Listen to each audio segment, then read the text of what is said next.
На РосТВ снова появилась причина переживаний, ведь Запад обещает новые поставки оружия и денежную поддержку Украине. Каждый раз, когда появляется новость о помощи ВСУ, среди Z-патриотов растет паника. И все, что им остается, это гавкать в прямых эфирах и выдумывать новые сказки для своих зрителей. Однако появилась новость, которая повергла зетников в шок. Объявился новый предатель Кремля. Ранее Сербия обещала Путину не поставлять вооружение Украине, но, как выяснилось, от России отвернулись в очередной раз, и теперь все вооружение Сербии будет поставляться для ВСУ. Вы про оружие заговорили, ну и давайте мы сейчас тогда на всевозможные оружейные новые обещания и денежные обещания посмотрим, потому что получается, что вот эта медиа-накачка, она работает на поддержку, на выделение новой поддержки Украины.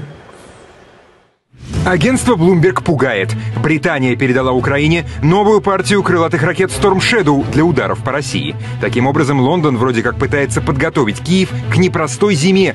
Новое вооружение готовят для Украины и в Италии. Местное министерство обороны торжественно пообещало новый пакет засекреченной военной помощи для ВСУ, 12-й по счету. Американская пресса писала, что туда должны войти боеприпасы и ракеты для зенитных ракетных комплексов.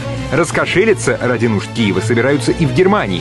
По сообщениям западных журналистов, в следующем году Берлин потратит на ВСУ на 3 миллиарда евро, то есть на треть, больше, чем планировали изначально. Мы должны поддерживать Украину, чтобы не только помочь Украине, но и удержать Россию от нападения на другие страны Европы. Мы должны сделать НАТО настолько сильным, чтобы сдерживать Россию. В эти ряды вооружающих и вооружающихся неожиданно затесалась и Сербия. Президент страны Александр Вучич заявил, что готов поставлять боеприпасы Евросоюзу, даже если потом они попадут на Украину. В Кремле признание Вучича заметили. Как заявил Дмитрий Песков, Россия меньше всего хотела бы, чтобы боеприпасы, произведенные в братской для нас Сербии, использовали против наших солдат. Наши склады полны боеприпасов. Мы производим их больше, чем Франция. Хотя я не хочу, чтобы меня считали человеком, постоянно снабжающим воюющие стороны боеприпасами, боеприпасы нужны Европе. Поэтому я предложил нашим друзьям в Евросоюзе заключить с нами договор купли-продажи и забрать все, что у нас есть. Покупатели могут распоряжаться им как угодно. Хотя еще в мае сербский президент, который примерно в те же дни приезжал на парад Победы в Москву, заявлял совсем другие вещи и обещал строго следить, чтобы сербское оружие не оказалось на полях сражений. Такое заявление он сделал после того, как наша разведка сообщила, сербские оборонные компании отправляют боеприпасы Киеву через страны-посредники, несмотря на заявленный страной нейтралитет.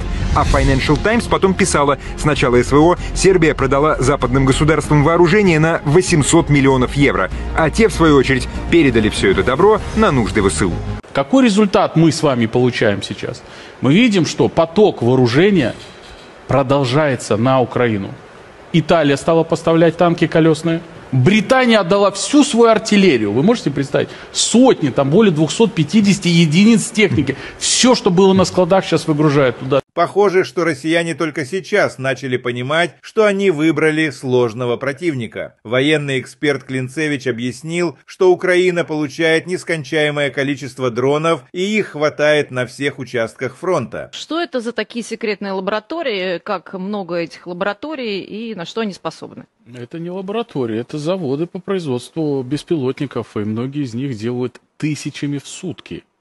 И, к сожалению, вот эта децентрализованная система, когда огромное количество небольших вот таких компаний, которые выполняют те или иные функции, кто-то маленькие дроны делает, кто-то большие, этот поток нескончаемыми ручейками идет на фронт. Сказать, что у Украины есть проблемы с дронами на каком-либо участке фронта, нельзя.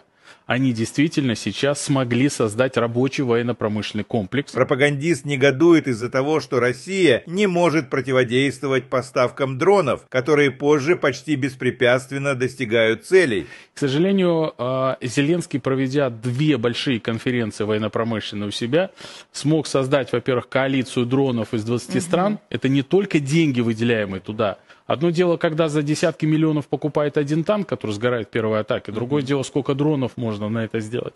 И второе, это распределение компетенций и промышленных возможностей. К сожалению, опять же, мы пока не можем дотянуться. Это политическое решение.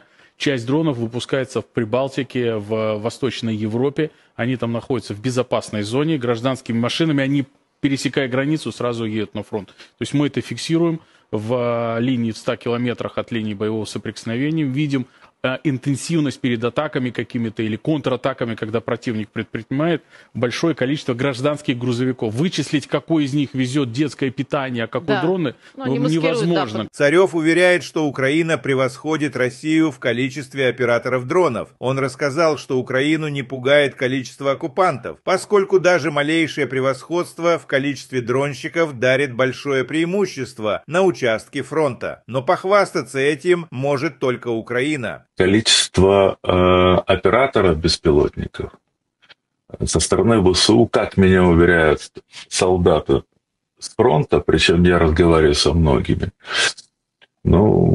считать, что выше, чем у нас.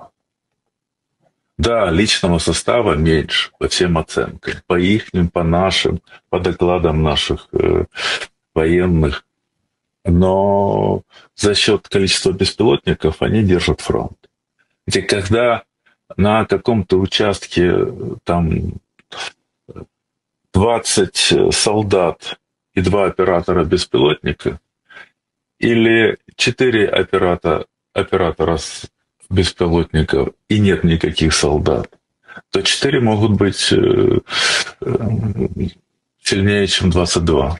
Чернышов подтвердил, что в России слишком любят громкие заявления, имея в виду слова о том, что НАТО рухнет. Однако он сделал вывод, что НАТО все еще стоит и даже представляет огромную угрозу Путину. Вот когда мы говорим, что вот-вот НАТО рухнет, и тут еще доллар завалится, но ни одно не рушится, ни другое не заваливается.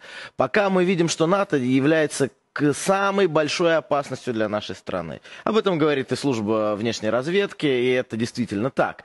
Потому что так или иначе все эти государства не испытывают любви к нашей стране. Панкин также обратил внимание на движения Европы, которые не на шутку пугают Z-патриотов. Канцлер Германии и премьер Великобритании, то есть Мерц и Стармер, подписали исторический договор о дружбе и сотрудничестве в сфере обороны между Соединенным Королевством, Великобританией и ФРГ. Вот вам, пожалуйста, там все-таки формируется какая-никакая коалиция, они работу-то продолжают, не бросают, военные расходы увеличивают, и, я так понимаю, будут тоже наращивать производство. Полковник Баранец перестал подбирать слова и прямо заявил, что в случае удара по стране НАТО России просто не станет. Как вы считаете, вот через Польшу аэродром там, как называется, если я правильно зову, нет слова «хаб», отправляют, на Украину и ракеты, и снаряды. Не является это предметом, чтобы наши нанесли удар по этому аэродрому в Польше, где вот этот находится хаб? Я правильно говорю, хаб, да? Хаб это узел. Да. Хаб это узел, да. В данном случае узел снабжения. Уважаемые, у меня, например, руки чешутся, но мне задают вопросы в очень высоких кабинетах. Это будет считаться нападение на страну Польшу. НАТО, на страну НАТО. И тогда, Володя, у нас уже не будет воєнного ревю, і нас з вами не буде. Нормовен ефективно полегшує симптоми варикозу. Нормовен – легкий ніг, здоров'я вен.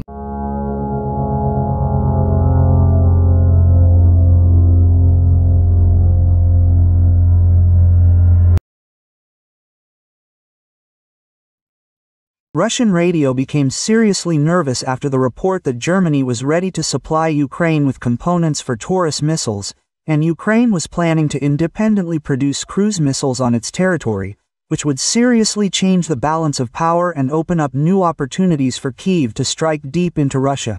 The Germans made a cunning move. The British, apparently, suggested, "No, we will not be sending missiles to Ukraine. No, they are only transporting components. And they will be assembling this, so far, according to unofficial data. You too, sometimes operate with unofficial data. While a plant is already being created where Ukrainians will assemble, of course, with the help of the Germans, they will assemble Tauruses for the territory of Ukraine. And now you can't say that these are German missiles. They simply sold, component parts, spare parts were sold, elements, systems, whatever you want. And blocks. So how now, how can you prove it? The Germans are even more cunningly suggesting that we go and sell all these little things to some third country, and that country will sell them to Ukraine. And Berlin has clean hands. But the presenter forestalled the patriotic cries of his listeners that these factories simply need to be destroyed, and no problems will follow. And he directly admitted that Russia either cannot do this, or does not want to bring its victory closer. Oh, I can easily tell you that it is necessary to do. These factories must be destroyed. Hop, and that's it. You press the button, baronets, the missile flies, the factory is gone. Yes. And why aren't they destroyed? After all, other missiles were already delivered in whole trains, caravans. They were taken to Ukraine. And you tortured us, baronets, don't climb on a snag, don't order the Otstup, tell me why we aren't destroying them. I answered honestly and directly, either we can't, or there is no order. The second seems funny to me. This doesn't happen. After so many years, even convinced Zetniks are no longer embarrassed to criticize the army and Russian intelligence.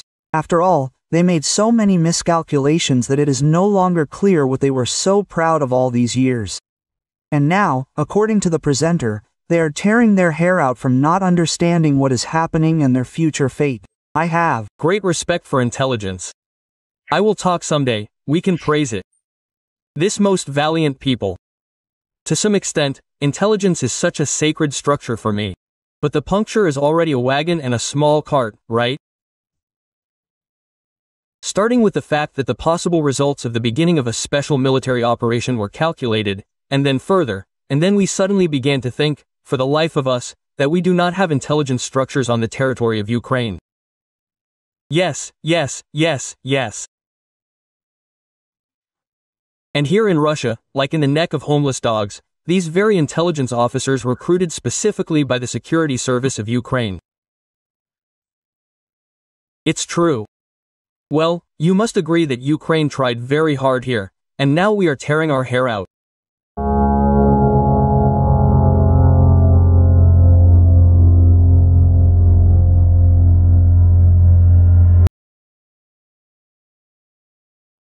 Colonel Klupov stated that all the goals set by Russia had failed. He reported that the Zetniks demanded complete denazification and demilitarization, but everything turned out the opposite.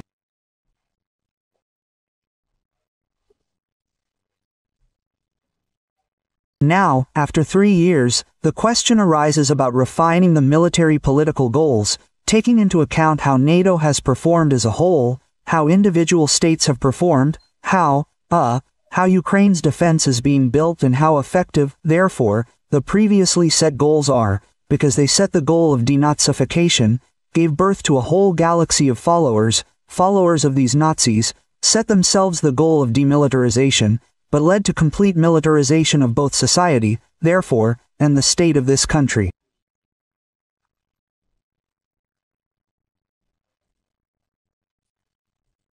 Kalashnikov noted that a turning point has approached. He reported that Russia has encountered enormous problems that could ultimately lead to its collapse.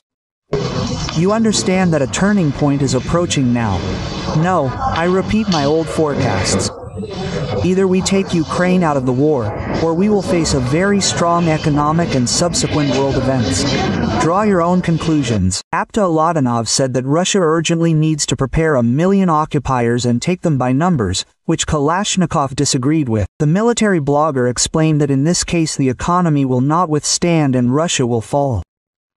Zetnik insists that they do not need a large army, but good command and ingenuity, which is inherent in Ukraine. I heard what the respected Aptaranich Ladina, general, said, that 1 million people need to be put under arms in connection with these events, now the current ones. Well, I would still object to him, because in the current state of the economy, which has not been transferred to the rails of military socialism, the State Defense Committee has not been created. In the current state of the economy and management in the Russian Federation in general, this 1 million people, if you call them now, it is simply that which will overturn the economy of the Russian Federation. And after all, it is not the masses that should fight, Aptarovich, but the mind, the ingenuity that should be learned. It would not be a sin to do so in this case. But not the masses to crush, but but as they say, ingenuity and such futuristic weapons. Zetnik stated that the situation is not developing for the better for Russia, hinting at a possible revolution. We must stick together, because the situation is going on now, it is developing absolutely not for the better for us. Very, very turbulent processes may also begin within the Russian Federation. Regarding the arrest of Mikhail Polankov, call sign Krustalik, author of the Telegram channel Soldatskaya Pravda, Pyotr Mikhail was voicing very inconvenient things. Inconvenient truth, which is on the edge, very on the edge with discrediting. If there was a person, an article would be found. Well, here is the same case. The purges of angry Z patriots continue. Gherkin's associate Mikhail Polankov, who also supported the war against Ukraine since 2014, recruited Russian mercenaries and sent them to participate in hostilities in Donbass, but at the same time opposed the current government, was arrested. He was detained by military police, who knocked down the door of his apartment and handcuffed him, because he is considered a deserter. Come on, open up, I'll break too. Open up. Open the door. Come out. Come out. In 2022, he managed to fight, but his heroism did not last long. After all, having seen a real war with his own eyes, he decided that he had enough and that he had already paid his debt to his homeland. And he recorded an appeal in which he stated that his contract was over and simply left for Moscow, and also asked his subscribers to send him money. After all, because he is listed in the army, he cannot get a job.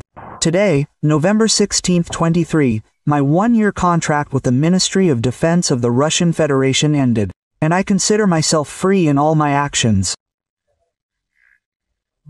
Perhaps, the Ministry of Defense will bring me there or try to challenge my actions, yes, since at the moment I am unemployed, and I cannot get a job, because I have not yet been dismissed from official service.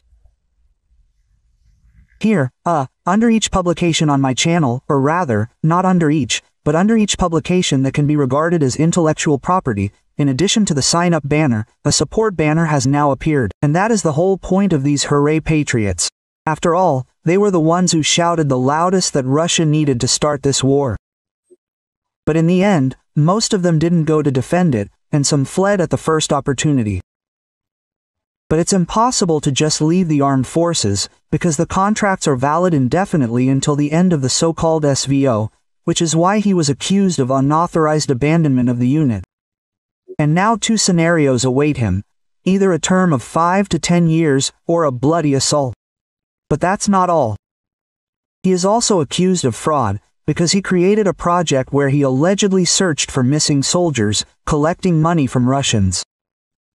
But he did not provide any reports on his actions. He also published videos discrediting the army, which were used by Ukrainian media. But it's obvious to everyone that collecting money is not the main problem, because many Z bloggers loyal to the authorities are doing this. It's all about his posts, where he talked about Russia's war crimes and directly criticized Putin. It immediately seemed to me that Putin and Biden were talking about the final collapse of Russia, in order to destroy it. They do not want victory. They need either the destruction of each other, or the final collapse of Russia. Yes, that Putin is working in cahoots with all these comrades. The European Union, they're in America and so on, works for this. Putin is an accomplice in the murder of our country. They are constantly looking for foreign agents. Everyone is a foreign agent for them, except Putin, and you can already feel the anxiety of those same ultra-patriots. Many were afraid to speak out, but his closest associates have already made a statement. In principle, it is believed that he left the unit without permission. He is 53 years old. He is sick. He is with Komisov. He fought in general, not having the right to fight due to health reasons. He earned a medal for bravery. And now his homeland has awarded him this way. Big changes will come. The campaign in Ukraine will end, but it will end, well, let's say, very ambiguously, and very untriumphantly. And so that there is no talk about this, there will be preventive, intimidating arrests among, as they call it, the sane public, and we call them Russian angry patriots there.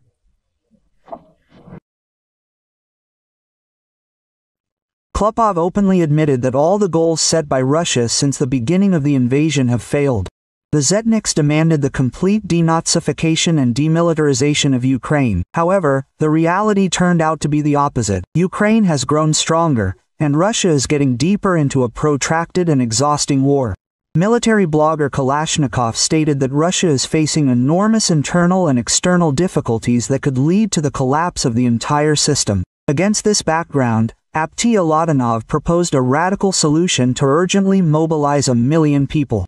However, Kalashnikov opposed this idea, arguing that Russia's economy simply cannot withstand such tension. He noted that the country does not need a huge army, but rather a high-quality and intelligent command, which Ukraine has. He also added that the situation is getting worse for Russia, and if everything continues in the same spirit, the country may face not just a military defeat, but an internal social explosion.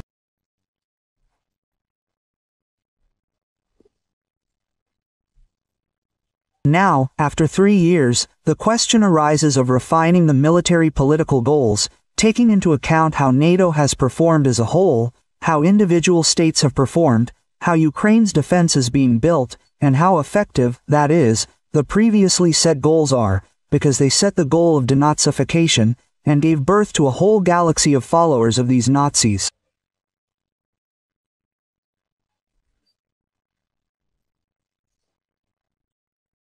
They set the goal of demilitarization, but led to the complete militarization of both society, that is, the state of this country. You understand that a turning point is approaching. I repeat my old forecasts. Either we withdraw Ukraine from the war, or we will face a very strong economic and subsequent events. Draw your own conclusions. I heard what the respected Apteranovich Ladanov, general, said, that 1 million people must be put under arms in connection with these current events. Well, I would still object to him, because in the current state of the economy, which has not been transferred to the rails of military socialism, the State Defense Committee has not been created. In the current state of the economy and management in the Russian Federation in general, this 1 million people, if you call them now, you are simply what will overturn the economy of the Russian Federation. And it is not the masses that must fight, Apterovich, but the mind, the ingenuity that must be learned. I did not row to do this in this case. Well, not to crush with the masses, but as they say, with ingenuity and such futuristic weapons. We must stick together, because the situation is now developing in a completely not the best direction for us. Very, very turbulent processes can also begin inside the Russian Federation.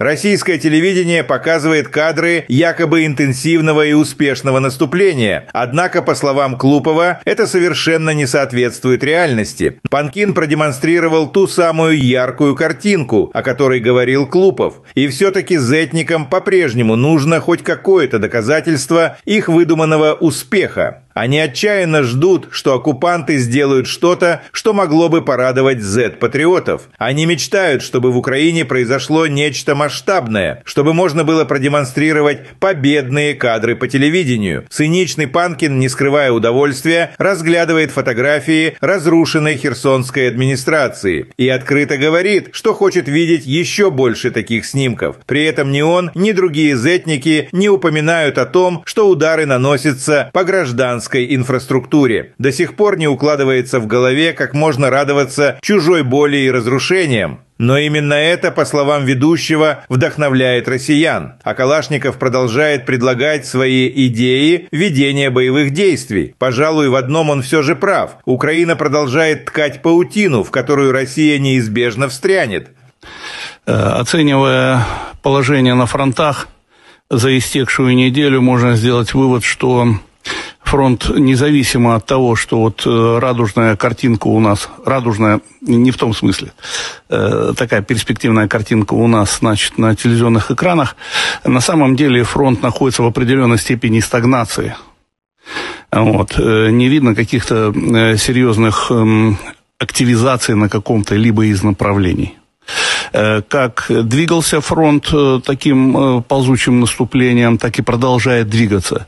Ну, с одной стороны, это хорошо, а с другой стороны, продвижение достаточно медленное. Мы настолько сильно устали от отсутствия каких-то громких новостей из Украины, которые бы, немножко нас порадовали, что действительно продвижение-то оно идет.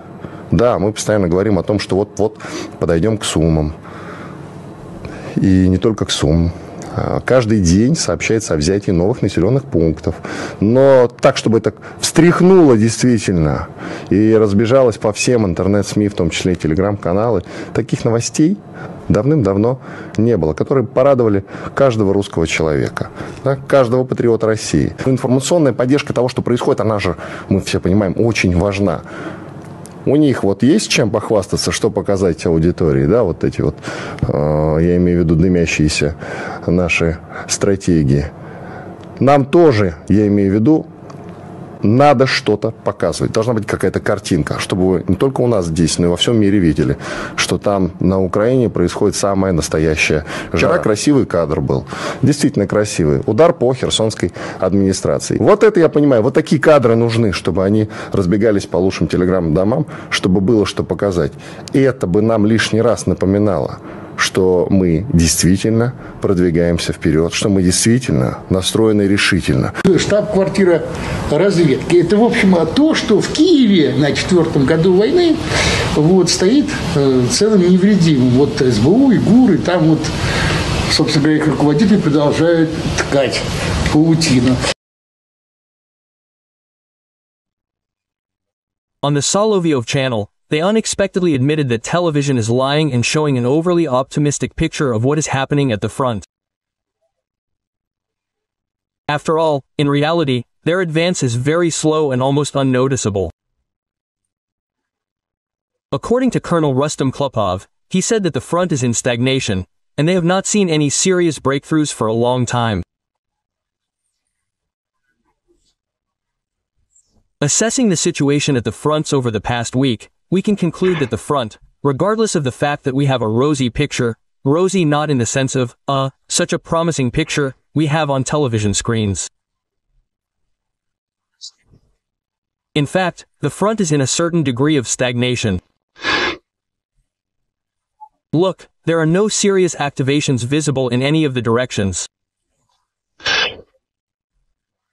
The front continues to move with such a creeping advance. Well, on the one hand, this is good, but on the other hand, the advance is quite, slow. They said about the regions in Ukraine that we consider ours. Yes, I have said many times that I consider the Russian and Ukrainian people to be one people in fact. And in this sense, all of Ukraine is ours.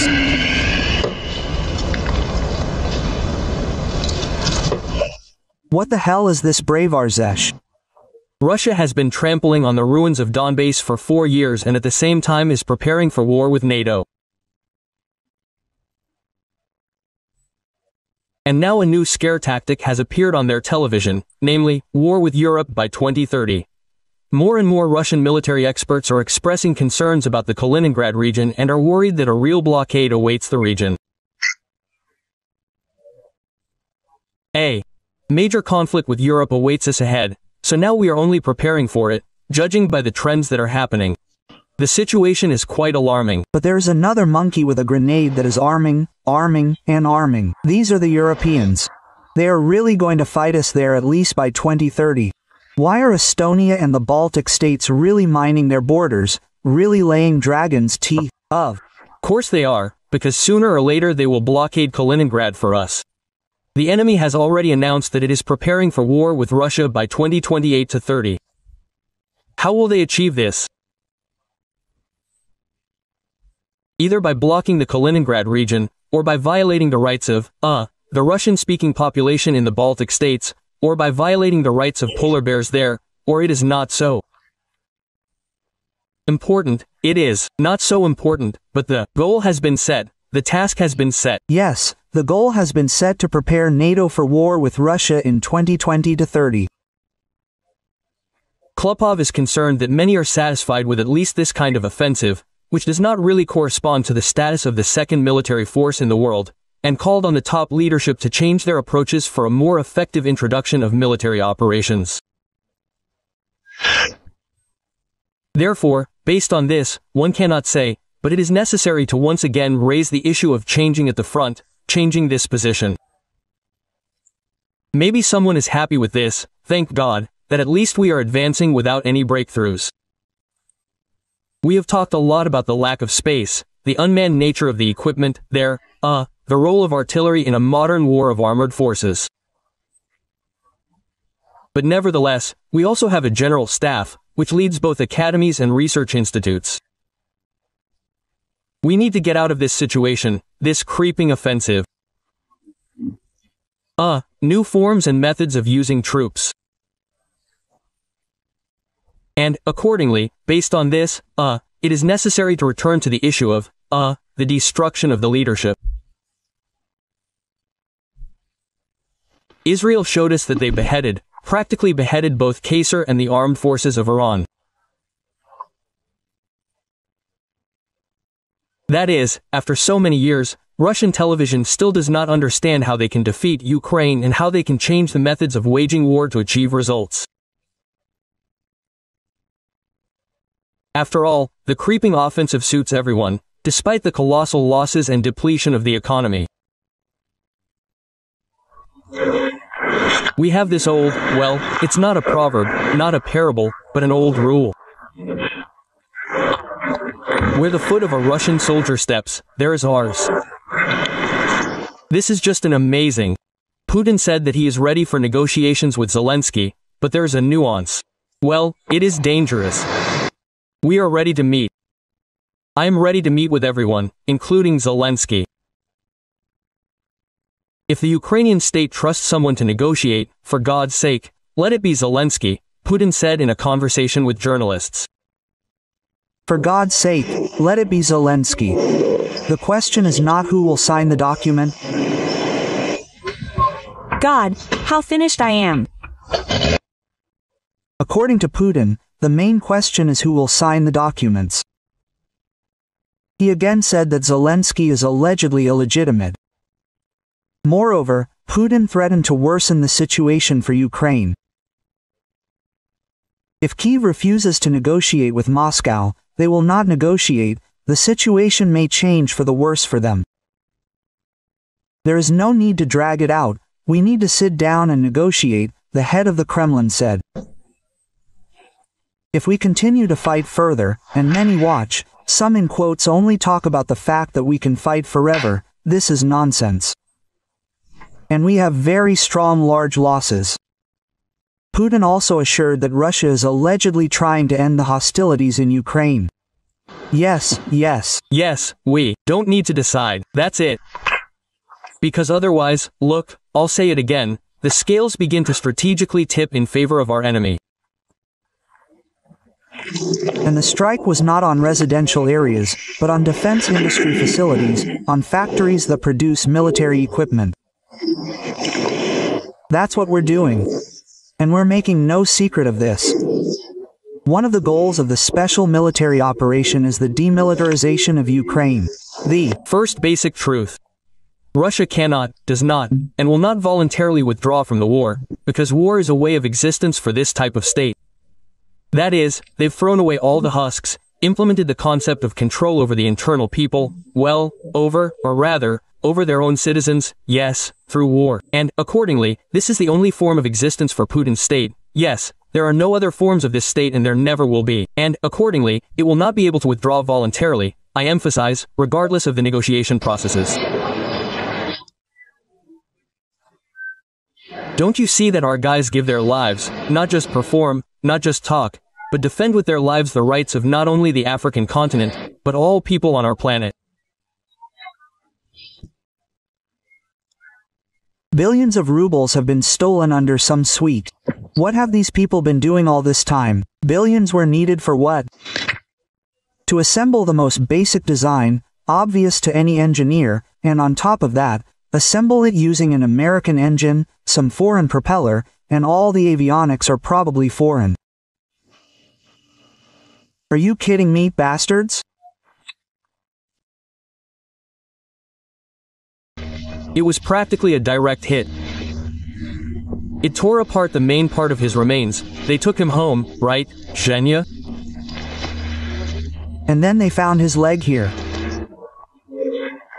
We have such an old it's not a saying, not a parable, but an old rule. Where the foot of a Russian soldier steps, that's ours. And here is buried the foot of Colonel Nikolai Nikolaevich Ovcharenko. On March 15th, he was building this crossing. Yes. Yes, he managed to build it. Yeah. And he has already accepted the kingdom of heaven. Vladimir Trupin, speaking at the shameful Intergalactic Economic Forum, which among the leaders of the countries, only the president of Indonesia attended, announced some old rule.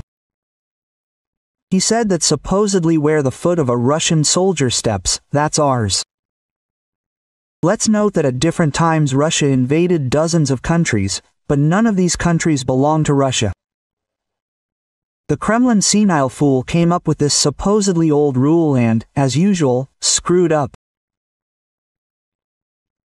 In addition, it is worth recalling that in 2024, 138,000 prosthetic legs were issued in Russia, which is 51% more than the year before. In turn, Ukrainian Foreign Minister Andriy Sybiga commented on Trupin's latest statement. He noted their blatant cynicism and disdain for U.S. peace initiatives. According to the diplomat, the phrase about the leg of a Russian soldier was especially absurd. Sybiga emphasized that wherever this leg steps, it brings only death, destruction, and suffering. At the same time, he added, Putin is completely indifferent to the fate of his military and their limbs torn off by Ukrainian drones. He has already killed 1 million soldiers in a senseless bloody meat grinder or 2 million legs. His rhetoric serves only one purpose, to distract attention from the failure of 25 years in power, Sybiga concluded. Trupin does not care about Russian soldiers and their torn-off legs. He is a mass murderer of his own people. I wish you to recover, get back on your feet and protest, and put in order. What the hell are you talking about? The International Economic Forum has ended in St. Petersburg. Putin spoke there today and said a lot of general words for everything good. Salaries must grow, the economy must develop, and the business climate must become more attractive. Listen. The most important thing is that the business climate should allow us to expand and strengthen the base of our economy, make it more sustainable and at the same time dynamic, aimed at increasing the production of goods and services. Apparently, Putin listened to yesterday's interview with the Deputy Minister of Finance, who said that so far not a single Western company has applied to return to Russia. That's the business climate. As usual, Putin boasted of record low unemployment, especially among young people. Not surprising, given that he sent hundreds of thousands of young men to war, and another million people left. He also demanded that Russia join the list of countries' leaders in ease of doing business. Again, a benchmark for the national model, so that by 2030 Russia would be among the world's top 20 leaders in terms of business conditions, taking into account updated international ones. He first spoke about the top 20 back in the May decrees of 2012. According to them, our country was supposed to break into the ratings 7 years ago, when the decrees failed. Putin moved the deadline to 2024, and now he has moved it to 2030. He also spoke about the successes of the government and the central bank, thanks to whose efforts inflation in our country fell below 10%. Putin spoke about this as an incredible achievement, but, in fact, 10% is very high inflation. For comparison, in the EU last year annual inflation was about 3%, and this is still very high. At the same time, the real figure in Russia is much higher than the official one. As for the rise in prices, according to the project prices today, In 2024, food prices rose by an average of 22% and continued to rise rapidly in 2025. It is interesting that even Putin's own economists at this forum said things that were directly opposite to him. For example, Elvira Nabialina said that the resources for growth have been exhausted. We are talking about the workforce, production capacity, money reserves in banks and the National Welfare Fund. These reserves are almost gone, and the country needs a new economic model. But United Russia Deputy, head of the International Budget, State Duma Committee Andrei Makarov argues that the economy cannot develop without normal courts and protection of property rights.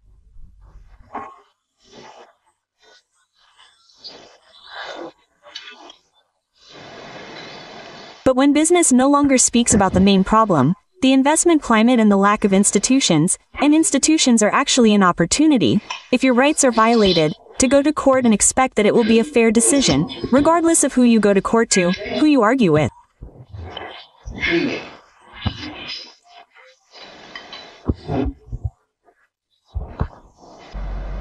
He went on there for a long time, arguing that those gathered talk about economic policy, but do not name the elephant in the room. And he himself did not name it, but I will help him.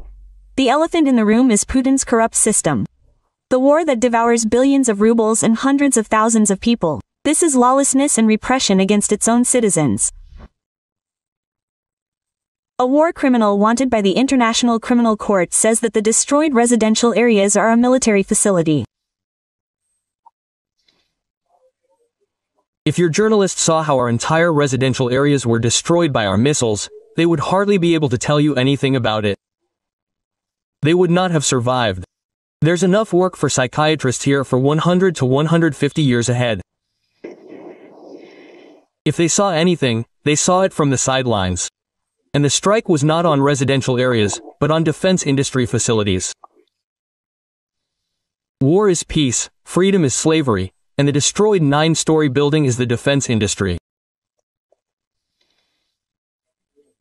One of the goals of this special military operation is the demilitarization of Ukraine, that is, depriving it of the ability to have armed forces that threaten us. That's why Ukraine already has F-16s, HIMARS, Patriots, Bradleys, Leopards, Storm Shadow missiles, Tri-7 howitzers and a bunch of other weapons. Everything is going according to plan, according to plan, according to plan, according to plan, according to plan, just according to plan. That's the schedule.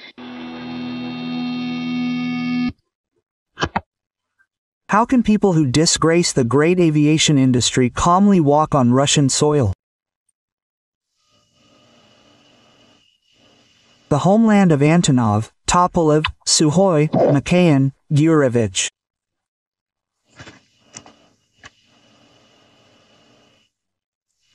And now someone appears and says, well, here and their billions, they're billions. It didn't work to annul the diplomas. You are not aircraft engineers, you are not designers, you are a disgrace to the people, you have disgraced the country.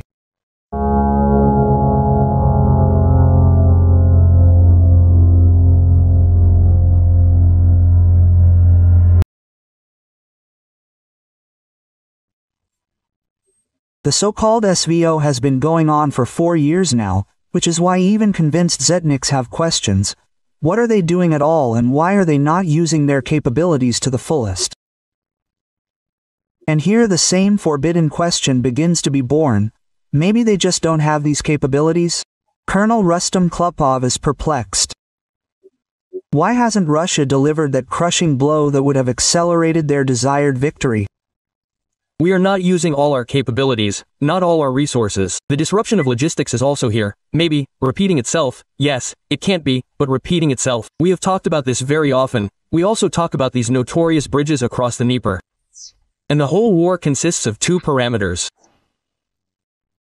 These are technical capabilities and political will.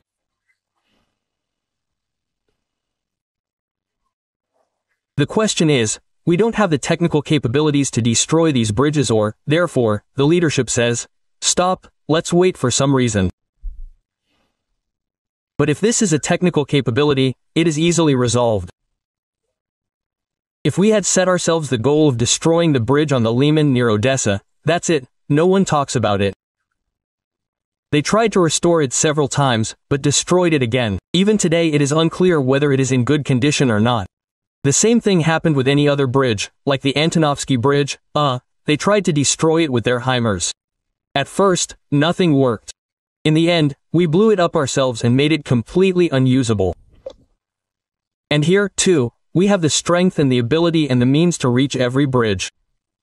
Technically, through intelligence means, anyway, asymmetrical strikes.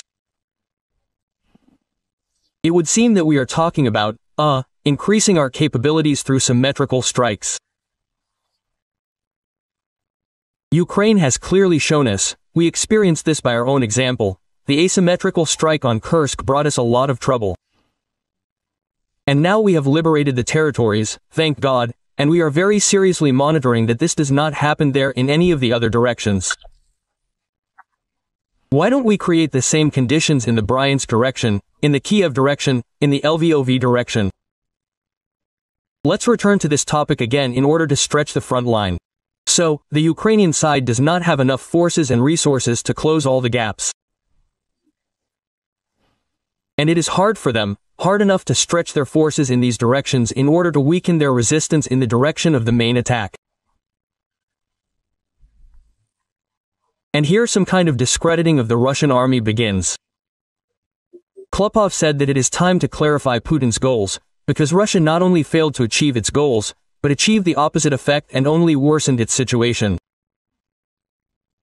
After all, the so-called denazification announced by Putin gave rise to even greater hatred on the part of Ukraine, and demilitarization led to the fact that the Ukrainian army only grew stronger and received support from the most powerful armies in the world.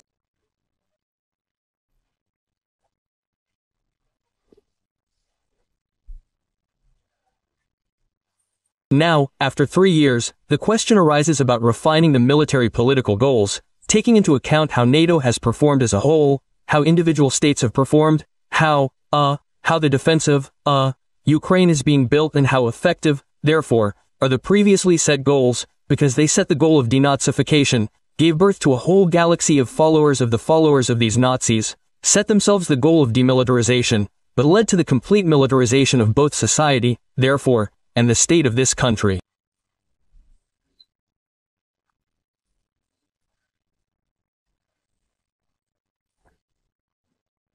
So it all came to the point that even the Kremlin mouthpieces stopped blindly believing Putin and declared to the whole country that their methods turned out to be ineffective, and their enemy is not weak, but an inventive and strong enemy who is capable of inflicting enormous damage on them. Even Kremlin radio is already openly admitting that sanctions are working. The economic situation is rapidly deteriorating, oil prices are falling, and the money is going to a war that is not producing results. They admit that there is less and less money in the budget, and no one knows where to get it.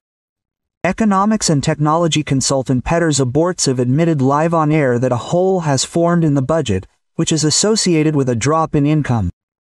And one of Russia's main problems is the decline in oil prices. Well, the situation is really getting more complicated. Already at the beginning of the year, it became clear that the federal budget, in the parameters that it was laid down in the law last year for this year, is not being implemented. That is, a hole has begun to grow in it, associated with a decrease in income. Now, when the dynamics of oil prices, on which we are very dependent and the budget depends, shows that it is much lower than the price that is included in the budget, it has become clear that there will be less income, especially from oil and gas. And less in the current adjustment, practically, well, a quarter less of these incomes is expected this year. That is, now, due to the lack of money in the budget, the country is cutting spending on all areas of life that are not even related to the war. But the Russian government does not plan to cut spending on the so-called SVO. That is, now, instead of developing industry, education and the welfare of the country in general, the budget is spent on the destruction of Ukraine and the mobilization of its own population. In general, I say again, the situation is getting more complicated. Indeed, the external situation is not conducive. can we say that in the future it is possible to cut budget expenditures? The fact is, Ivan, the reduction of budget expenditures is already underway. It has been going on for several years. It is related to a special military operation. The thing is that the dynamics of expenses, it does not change much, but the share, that is, of expenses on defense, national defense in it is growing sharply. This means that other expenses are being reduced and redistributed, that is, expenses in favor of defense. That is, they directly admit that it is more important for Putin not to develop his country, but to wage a war of conquest against another state, while increasing Russian cemeteries.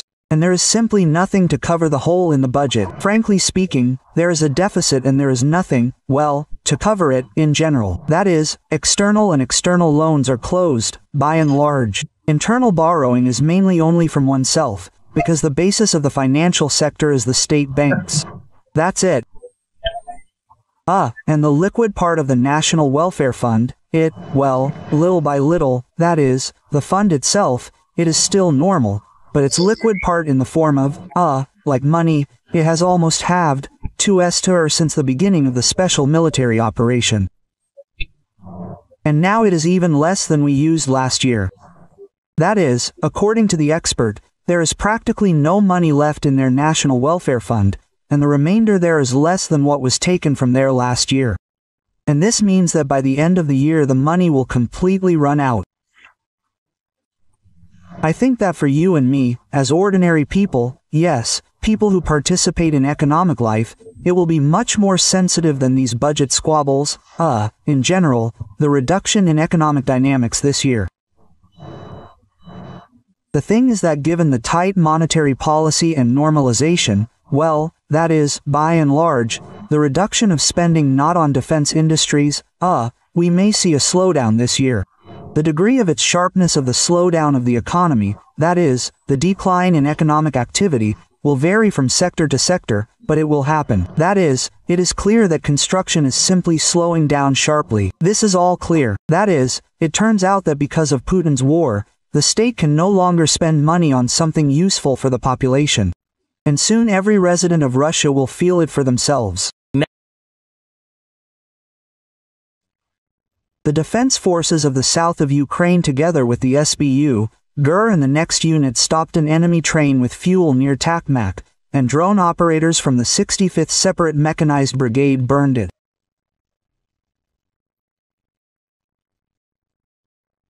As a result of the operation, several tanks with fuel, which was intended for use by the Russian occupation army, were destroyed.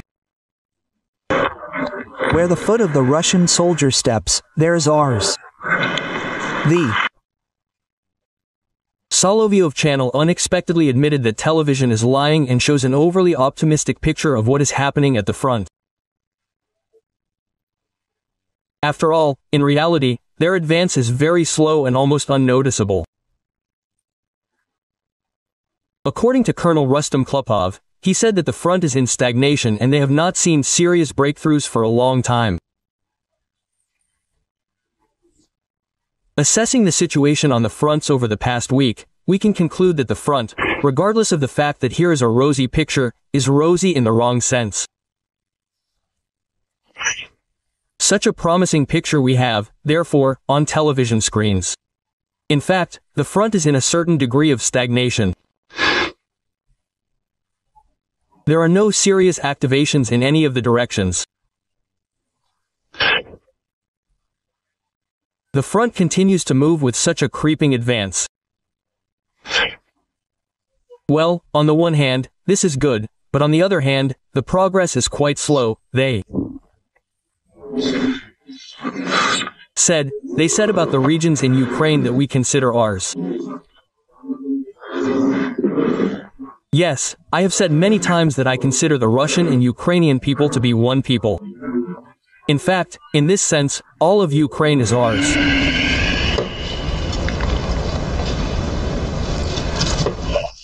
What the hell is this? Russia has been trampling on the ruins of Donbass for 4 years and at the same time is preparing for war with NATO. And now a new scare tactic has appeared on their television, namely, war with Europe by 2030. More and more Russian military experts are expressing concerns about the Kaliningrad region and are worried that a real blockade awaits the region. A major conflict with Europe awaits us ahead, so now we are only preparing for it, judging by the trends that are happening. The situation is quite alarming. But there is another monkey with a grenade, in which everything is being armed, armed, and armed. These are the Europeans. They are really going to fight us at least there by 2030. Why are Estonia and the Baltics really mining the borders, really laying dragon's teeth? Then there is the answer to the question. Of course, there is, because sooner or later they will blockade Kaliningrad for us. The enemy has already announced that he is preparing for war with Russia by 2028 to 30. How will they achieve this? Either by blocking the Kaliningrad region, or by violating the rights of the Russian-speaking population in the Baltics, or by violating the rights of polar bears there, or is it? Not so important. It is not so important, but the goal has been set, the task has been set, the goal has been set to prepare NATO for war with Russia. 28th, 30th year.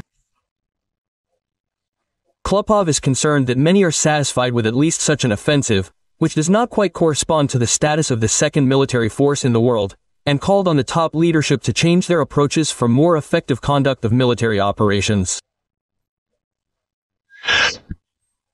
Therefore, based on this, one cannot say, but it is necessary to once again raise the issue of changes at the front, a change in this position. Maybe someone is satisfied with this, that thank God, that at least we are advancing like this, without any breakthroughs. We have talked a lot about the lack of space, the unmanned nature of the work equipment, the role of artillery in modern warfare, armored forces.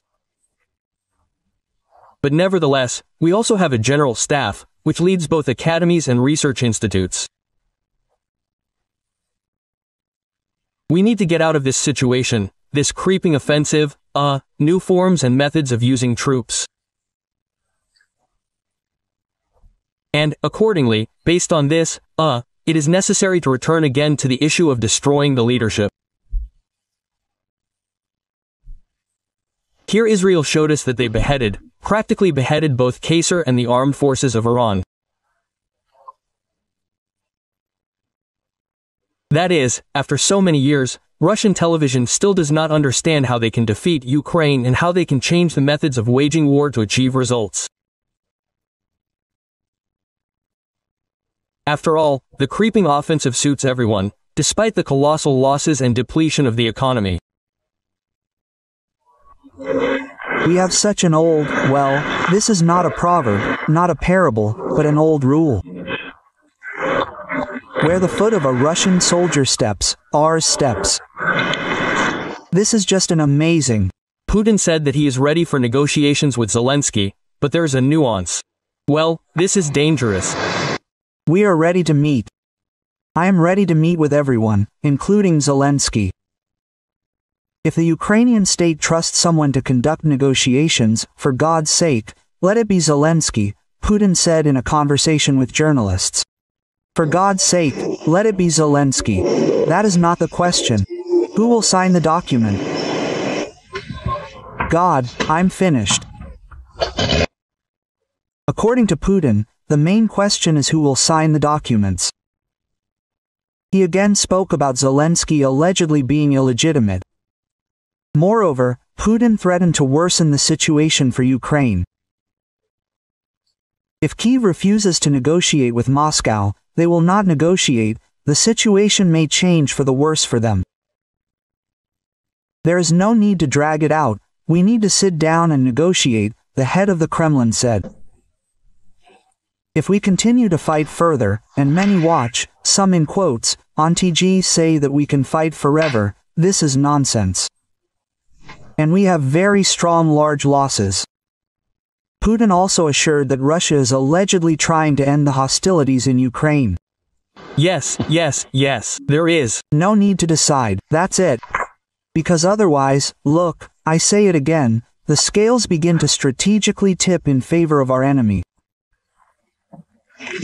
And the strike was not on residential areas, but on defense industry facilities, on factories that produce military equipment. This is what we are doing. And here we are making no secret. One of the goals of the special military operation is the demilitarization of Ukraine. The first basic truth. Russia will not be able to leave the war voluntarily, does not want to and will not, because war is a way of existence for this type of state. That is, they threw away all the chaff, implemented the concept of control over the internal people, over its own citizens, yes, through war. And, accordingly, this is the only form of existence of Putin's state. Yes, there are no other forms of this state, there will not be. And, accordingly, it will not be able to leave voluntarily, I emphasize, regardless of the negotiation processes. Don't you see that our guys are giving their lives? They are not just speaking out, they are not just talking, but with their lives they are defending the rights of not only the African continent, but all people on our planet.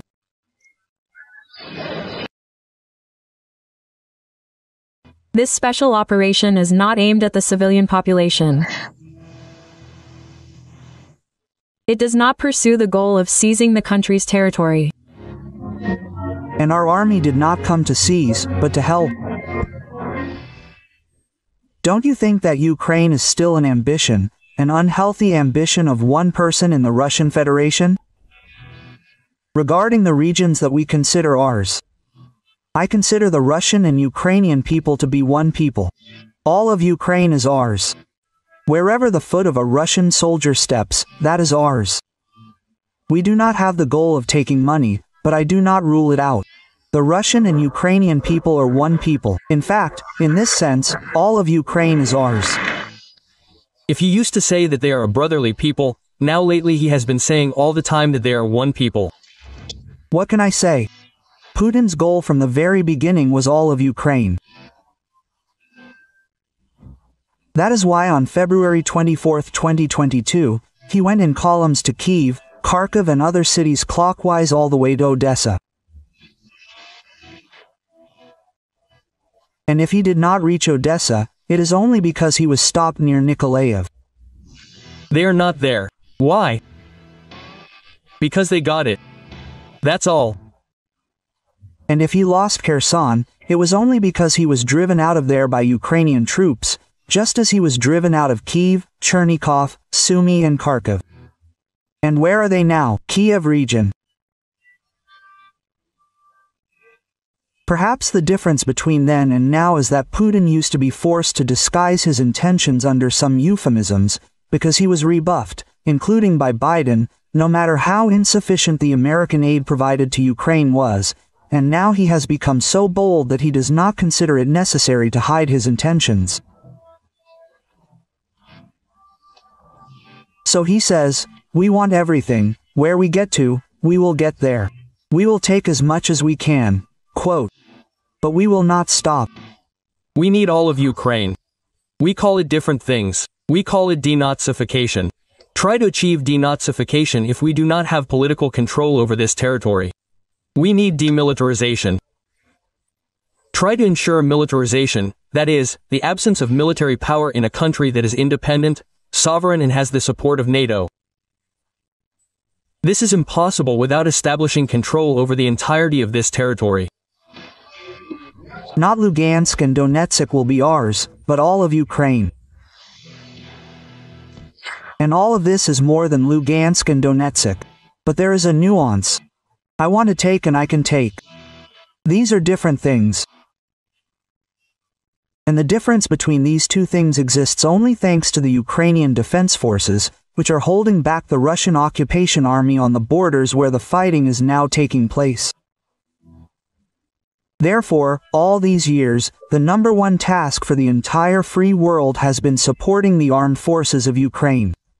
After all, Putin's want is not limited to Kiev, Kharkiv, Sumy or Lviv. It extends to Vilnius, Sri Lanka, Tallinn, Warsaw and other European cities. The Atlantic. That is, in theory, until a Russian soldier is stationed as a garrison and cooks porridge to feed the liberated residents of Berlin, Paris and Lisbon, these bastards will not calm down. This year we are advancing 5 times faster than last year. We are great, we have accelerated, but at this rate, if we are to liberate the entire Donetsk region, it will take 3 years or more. Just in the Donetsk region, I am 30 meters km per day. It's just pure mathematics. The advance of the Russian occupation army in the Sumy region, if not stopped, then at least localized. Unikovka is now turning into Novy Vovchansk for the Russian army. There is no threat of capturing Sumy, only shelling.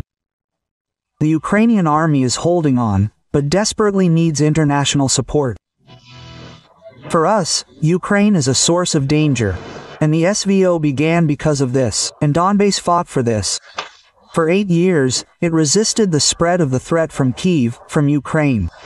And it must end precisely with the elimination of this threat. That is, we are not discussing issues of constitutional territories. They have already been enshrined. We will not discuss them in any format. There are simply no negotiations on the status of the LPR, DPR, Kherson, Zaporizhia, Crimea. There is no point. We do not discuss. We can only discuss things that are related to how life will be organized in the territory that is not yet under our control.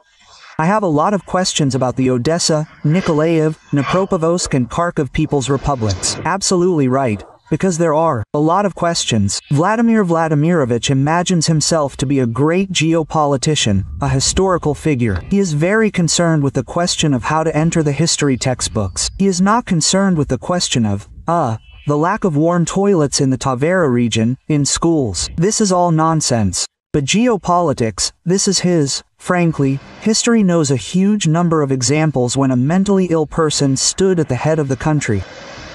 But this is it. But history has experienced this, chewed it over and spat it out. And this will pass. Changing the demarcation line of influence zones in Europe, denoting Central Europe and throwing the United States of America out of Europe. This is his official goal, the strategic goal not only of Putin, but of these very circles, this very, revanchist, group, in the Russian leadership and in Russian society, but of the group that perceives all of Central Europe as a zone of influence of Russia. And the question is, why should he stop? He should use this very moment to fix the new state, to compensate for that very geopolitical catastrophe that happened in 1991, which Putin has spoken about more than once. And then he can say, yes, now we can, at least for a while, suspend military action. I am a Russian, and I do not need foreign territories. I do not need Crimea, that is Ukraine. I do not need Donetsk and Lugansk. These territories also belong to Ukraine. I do not need the territory of Mariupol or other cities occupied by a criminal state. I do not understand why I should expand my borders if my country is dying out, degrading and overgrown with hogweed. I have no doubt that my country's soldiers should not be on the territory of Syria, Georgia, Ukraine or other states. I did not give my permission for my contributions to be spent on missiles and shells that fly to foreign countries, killing hundreds of thousands of people like me. I do not understand how my compatriots even explain to themselves the need for wars and the need to seize foreign territories. How did they come to the conclusion that with weapons in hand you can bring love, kindness and freedom? How can you call occupation, murder, violence, torture and other crimes the Russian world? Today's Russia is a threat to the entire sane world of militarization. And now it is returning to Europe, and not only in the Baltic countries, in Poland, but also in Germany, in France, in Britain. We must be prepared for the fact that these very serious opponents will gradually recreate their large armed forces, and turn economic difficulties into a system of step-by-step mobilization economy.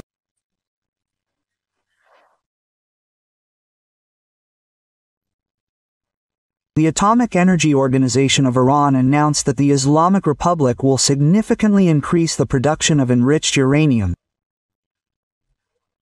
A new enrichment facility is being commissioned on a previously prepared site. The first-generation centrifuges at the Fordow facility will be replaced with new sixth-generation ones. And some small things. We will reduce cooperation with the Megate, send inspectors. Our response to the Zionists and the Americans will shake the foundations of the universe, the pillar of sacred fire and blah blah blah. In general, the Khamenei people need additional penetration. Note that the U.S. strike on Iran did not involve 3 aircraft carriers and their escort ships, and they are there. And since strategic aviation has already been used, they are there for a reason. One can fully expect an even more massive strike. We once offered our Iranian friends to work in the field of air defense systems. Well, the partners did not show much interest then. Well, that's all. As for the treaty we mentioned, about strategic partnership, there are no articles related to the defense sphere. That's the second thing. And thirdly, our Iranian friends are not asking us about this, so there is practically nothing to discuss.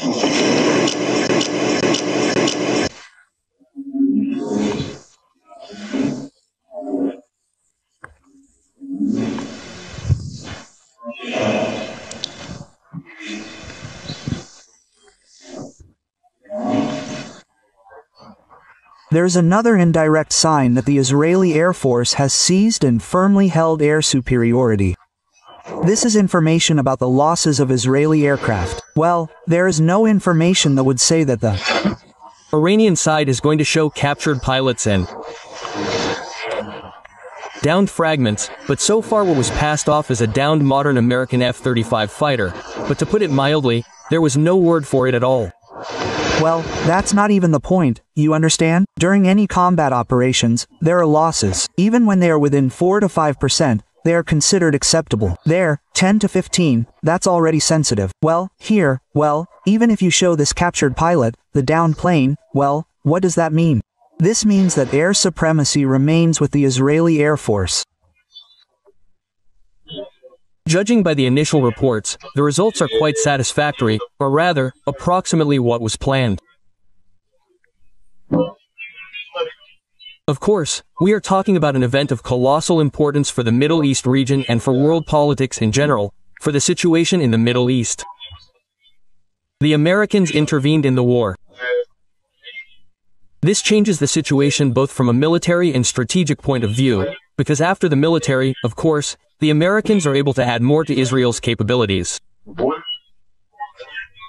They have already done this. Accordingly, certain military problems can be resolved more radically and more quickly. But besides everything else, by intervening in the war, the Americans took upon themselves, perhaps to a significant extent, I will not say responsibility, but, let's say, responsibility for some kind of political settlement, hypothetical. That is, if Iran does agree to some kind of settlement, then, in fact, it will be with the Americans, who, if earlier they were, well, let's call it that, involved in a voluntary mode, now they are direct participants. Well, and, in addition, a variety of scenarios are possible, Iranian strikes on the Americans. I was literally not aware of the last minutes. It seems like there was a strike on us. By the way, I managed to hear that you discussed the shelling of certain objects by the Iranians, in particular the statement on the Nastazione Institute for Biological Research. In fact, there is such an institute and it is a secret facility. It is related to the Ministry of Defense, but I can say firsthand that I do not know what else was the target, but tens of meters from my house, literally several dozen in the middle of a residential area, a submunition exploded. In fact, I am now considering the damage from what happened. Submunitions are part of a multiple warhead of a missile that spreads out to hit a wide area. So, imagine, it was used against a city, from which the nearest military facility, I mean not from the city, from the place where the submunition landed, is very far. And on the other hand, a submunition, and they're spread over a city is a cluster munition. This is a sign of a direct war crime, when you shell a populated area. The principle, to cover a large area. There is no talk of any accuracy. And there is no talk of certain objects being there. The desire to hit as many people as possible. Fortunately, in our place this did not happen. Property damage is material. Well, a clear example of Iran's actions, no matter where they were aiming. In other cases, there are obvious cases of deliberate shelling of cities and the principle of whoever God sends. We have seen that over the last few days the American military has been moving troops closer to this region. Yes, there are ships and planes and so on. Tell me, do you think the Iranian authorities had any room to maneuver to, I don't know, somehow strengthen this facility and forward out even more or do something to secure their, so to speak, peaceful nuclear program? No, of course, they didn't have the slightest opportunity. The only opportunity was to remove something from certain facilities if they assumed that they would be subject to strikes. Perhaps this was done, but in any case, it was a minor matter. To dismantle serious property. It's hard for me to say how it works technically, but in any case, it should take a lot of time from the point of view of air defense. Naturally, Iran had nothing to do here at all. By the way, in recent days I was especially amused by the statements of some Russian commentators that the Americans are afraid or will be afraid to strike this facility because of the alleged presence of Russian-made air defense systems somewhere there. Naturally, this was funny and could not have been an obstacle. However, the Russian-made systems were destroyed earlier by the Israeli army. In any case, the Iranians had nothing to do. The only thing that could have stopped this was if the Iranian government had accepted the demands of the United States. We understand this today, but they were not going to accept them. Either they did not believe that the Americans would dare, earlier, they did not believe that Israel would dare, or they believe that no matter what, we will not give up enriching uranium and are ready for an escalation. They have already received an escalation. And how can Russian people who have disgraced the great aviation industry calmly walk the earth?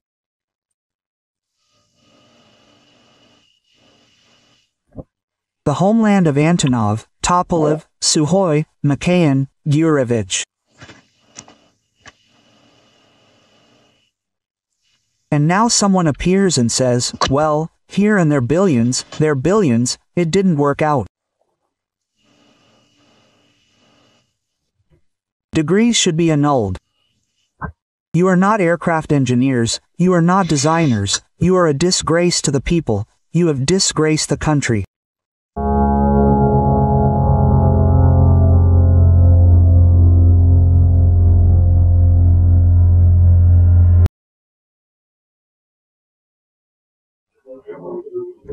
Said that vodka supplies to the Republic of South Africa have already been established.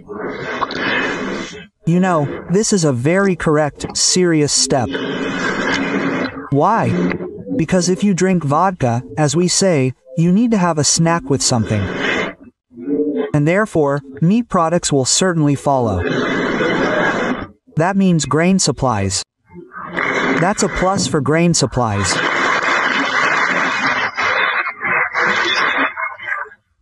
For example, we are getting together with our friends from Bahrain, and creating a whole hub there for the supply of wheat from Russia. Glory to Russia. Glory to Russia. Glory to Russia. Russia, we have come today because we understand that this is the last battle. In fact, the last battle of our people, and not only the Altai people, but all the peoples who live in the Altai Republic, and in principle in Russia. The Moscow authorities have driven Altai to despair. Probably the most massive rally in the last decades took place in the capital of the Republic. Thousands of people appeared on the streets of Gorno-Altaysk. They are demanding that their republic be protected from the tyranny of Moscow bureaucrats. The authorities cut the constitution of the Republic and removed the words about territorial integrity. According to our constitution, the only source of power in the country is the people. The state consists of basic concepts. I'll tell you, the people and the territory. If there is no territory, if there are no people, such a state no longer exists. And today I see that this process is in full swing. Apparently, Moscow does not like the fact that Altai exists at all. The security forces put pressure on everyone who tried to speak out against such an initiative, and such impudence brought people to the boiling point. The people understood that they need to defend their republic and stand to the end. Today in the Altai Republic we see how our people are disappearing. People are leaving the Republic because they cannot find work here, because they cannot realize themselves here. And we are losing territory. And do not say that the locals are selling it. Yes, they sell because it is economically difficult, but it is 20 to 30%, and 70 to 80% goes either through auctions or to investors for their regional investment projects, as they call it. That is where the land goes. And it is not you and me who sell it. That amount cannot be sold. We need to understand that you and I should not just speak out, just stand here and leave. No, we must achieve our goal to the end, because there is no way back. Last week we said how the Altai people blocked the federal highway. They were protesting against the municipal reform in the Rio head of the Republic, Andrei Turchik. Intimidating people, the Tsar's henchmen grabbed the activists and dragged them to hell. The result was unexpected for the authorities.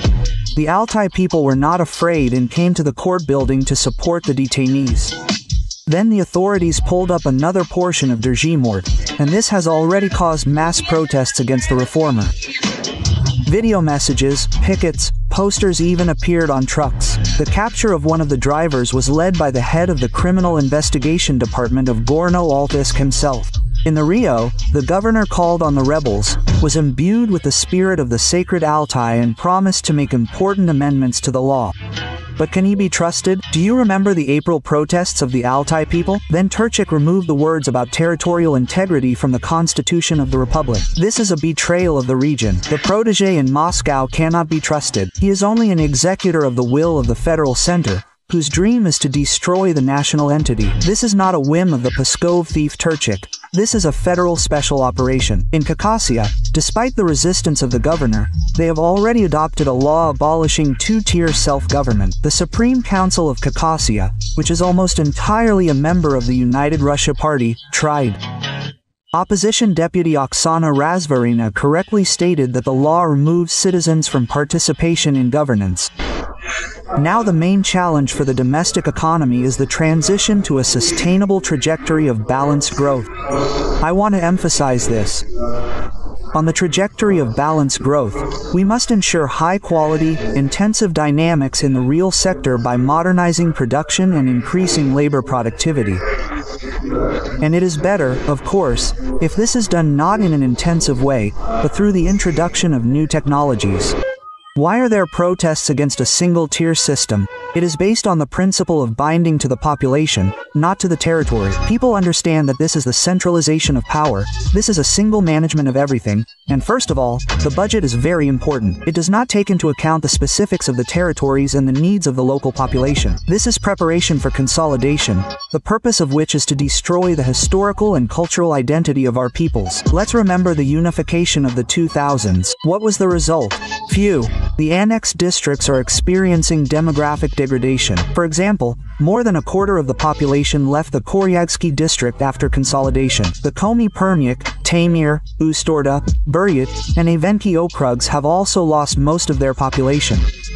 But the autonomous okrugs that resisted unification show a completely different positive trend.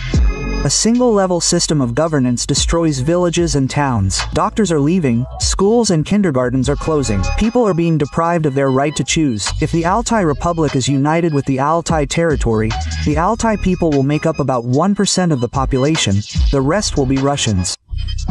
And while living people will turn into a small problem at the level of statistical error. The Altai people are not fighting against reform. They are fighting for their survival against the evil empire. It is not similar in terms of territory. This is a competitive advantage. Even the Russian Empire consisted of territorial units with a separate system of governance. There were provinces, the Great Don Army, the Kingdom of Poland, the Grand Duchy of Finland. By the way, with their own constitutions and parliaments. The United Kingdom consists of 4 parts, each with its own internal structure: England, Scotland, Wales, Northern Ireland. In addition, the Isle of Man, but the Channel Islands, Gibraltar. Smart countries change institutions to suit heterogeneity, looking for their own uniqueness. Social and cultural diversity are prerequisites for progressive evolution, for continued development. But this is not in Russia. While talking on camera about investments, innovations, in practice the authorities are trying to destroy diversity and turn everyone into one obedient herd, uniform. The Russian Federation has driven itself into a dead end of centralism, and any projects imply consolidation and other unitary, stupid strategies. Vertical thinking contradicts free natural development and brings the Russian Federation closer to collapse. Gentlemen officials, do not stop. In the fall, a new head will be elected in the Komi Republic. At the same time, the communists have a high rating. The authorities are afraid that they will not be able to count the election results correctly and therefore do not allow Oleg Mikhailov, a popular communist candidate, to register. That is, they do everything to prevent him from taking part in the elections. Before that, you were driven away by the rage of veterans of the so-called SVO, and they did not allow Mikhailov to submit documents. In support of the communists, they hold single pickets. Even the deputy of the State Council of Komi, Nikolai Brodenkov, joined the action, holding such a picket in his native Izhma. Despite total control, Moscow is losing power in the national republics. People are beginning to understand who Putin is and are ready to elect anyone, even communists. By the way, inventors without alternative elections. What they fought for, they got. They are ready to elect anyone, just not Putin's united Russia. This is already a warning sign. Russia cannot be defeated. It can only be destroyed from within. Russian television continues to admire Operation Web and is no longer embarrassed to admit that it was a complete failure for them. Military correspondent Alexander Kotso said that the strikes on their airfields cannot be called terrorist attacks because they are military targets. What happened to our planes all over the country? I will tell you honestly, I am not inclined to, qualify this as terrorist attacks. We are, after all, at war. We have a difficult, protracted conflict with a very serious enemy. I am not talking about the collective West now, I am talking about Ukrainians in their purest form, and because they are a very dangerous, cunning, inventive and insidious enemy. And what are we hearing now? It turns out that it is not only the West that is a serious and dangerous enemy, but Ukrainians in their purest form. If at the beginning of a full-scale invasion they were told that they would publicly recognize the professionalism of the Ukrainian special services and would suffer such losses, the Z-patriots would only laugh. After all, his colleagues are still trying to convince the people that they are fighting the collective West, and that is why they have been marking time for years. We are fighting NATO, you are an ignorant Nazi. But Kotz admitted that all this is a lie, and they cannot cope with the Ukrainian armed forces. I'm also not a supporter of blaming everything on Western intelligence agencies. Many of our highly respected authoritative experts today say, it was not the Ukrainians who did this, it was Misha, it was Masad, it was the CIA. Listen, let's not make our enemy, a serious enemy with whom we are fighting on the ground, some kind of stupid monkey that is incapable of anything without its curators Misha or Masad. This is not true. The Ukrainians are very inventive, very cunning, as I have already said. That is, now Russian war correspondents themselves admit that their propaganda is brazenly lying and underestimating the enemy's strength, calling Ukraine a puppet of the West that is incapable of anything without their help. Some aircraft that we no longer make, well, like the Tu-95, for example, yes, the idea itself, the execution itself, it seems to me, is purely Ukrainian. I would still say that this is sabotage, not a terrorist attack, because we are at war and they attacked military airfields, not civilian ones. What happened in terms of execution?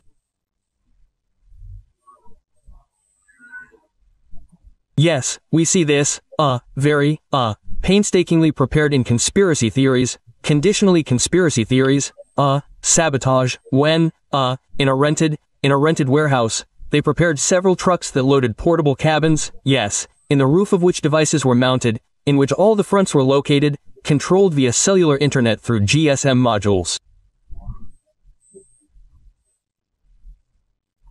There are a lot of questions. Firstly, well, we were completely unprepared for the fact that there is no rear with these technologies, the question of using FPV drones in the deep rear, but it was a matter of time.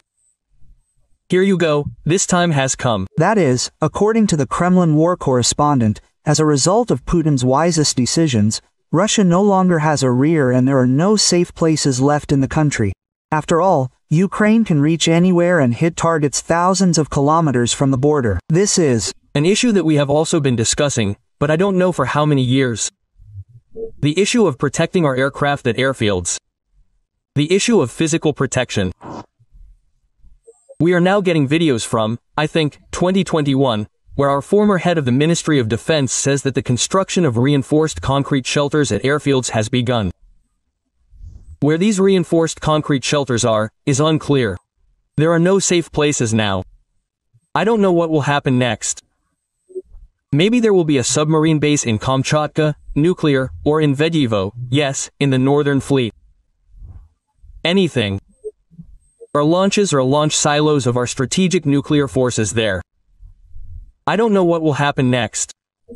The question, again, is about the work of agents, when such a whole organization, yes, clandestine, operates in Russia. That's why it wasn't opened.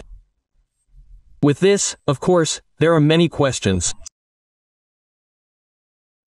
Here, patriots are already commenting in panic on what is happening with the Russian economy. Gherkin's comrade Maxim Kalashnikov said that Russia is moving toward an economic collapse, because of which a real revolution against the current government could begin in the country. Despite all these cheerful statements that everything is fine, everything is moving forward, we are winning. No, guys, unfortunately, the situation is very bad. I have long forgotten, I ignore. Words about unprecedented economic growth. Everything, even officially it has stopped, that we have the fourth economy in the world by some purchasing power parity, it is impossible not to see what is happening in the rear right now in the economy. A laminar process of crisis payments, then our production begins to fall, B fall, and first of all, production with high added value falls. As a rule, it begins with the fact that you do not have enough sales for your products and you begin to have problems with liquidity and financial flows. In this situation, the first thing you have to save on, there are no other options, is to reduce the level of wages for workers. You have been gathering them for 3 years, preparing them, teaching them, there were not enough turners, welders, plowmen. And now you say a 4-day week, and unpaid leave and everything else.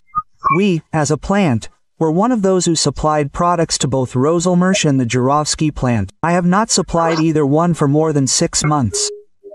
Those unpleasant things that happen at Roselmarsh, you see, here is one problem, in my opinion, due to the scale of this company, that trouble, that is happening there, it has become widely known to the whole country, but because they are big, because they cannot go unnoticed. But this is only the money from the very top. After all, the same situation is with everyone. That is, they also have 12,000 people working there, who are at the main enterprises.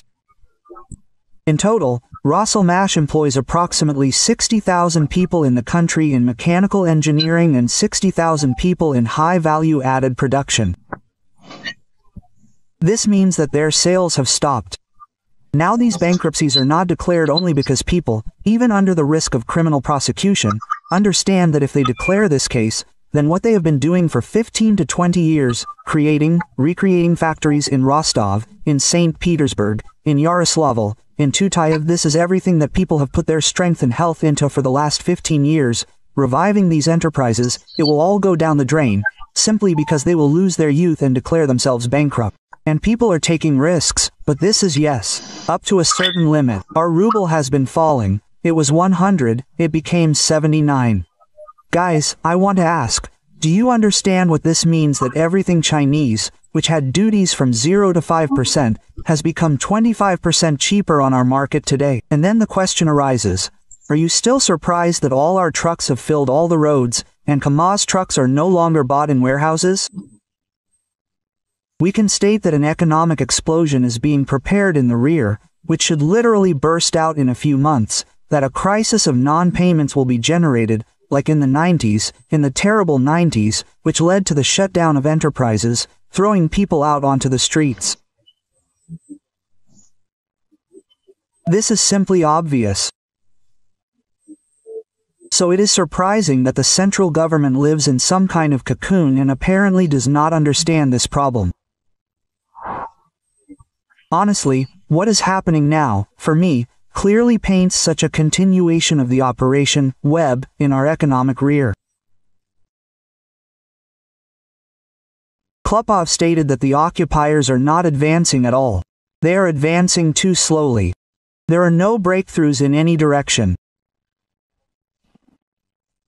It would seem that we are talking about increasing our capabilities through symmetrical strikes. Ukraine has clearly shown us this. We have experienced it in our own example. The asymmetrical strike on Kursk brought us a lot of trouble. It is not possible to say, but it is necessary to once again raise the issue of changes at the front, a change in this position. Maybe someone will be satisfied with this, that thank God, that at least we are advancing this way, without any breakthroughs. We have talked a lot about the lack of space, the unmanned nature of the equipment, the role of artillery in modern warfare, armored forces. But nevertheless, we also have a general staff, which leads both academies and research institutes. We need to get out of this situation, this creeping offensive, new forms and methods of using troops. And, accordingly, based on this, it is necessary to return again to the question of, the destruction of the leadership. Israel showed us that they practically decapitated both Qasr and the armed forces of Iran. The Second Army of the world is once again being called upon to learn how to fight from other countries. After Operation Spider's Web, the Zelenskys shouted that they should do something similar. Now they are looking at Israel in the hope that they will be able to repeat something and break through the front line. Of course, our military system against the background of what Israel is doing. I am not a patriot of Israel, but I must admit that this historical enemy of ours acts very, very effectively against the background of this word. We really should learn. Here, moreover, a very alarming bell has just sounded. A very alarming bell has sounded. In fact, Operation Spider's Web was repeated on a larger scale in Iran. See, how touching. But in fact, this is a model of nuclear disarmament. Nuclear missile potential can be increased by tens of %, and if I were our Bamanda, I would, of course, be scratching my head. Then Zetnik casually stated that Russia is on the road to collapse and will most likely have to be saved. Well, in general, if everything develops the way it is developing, then the Russian Federation will have to be.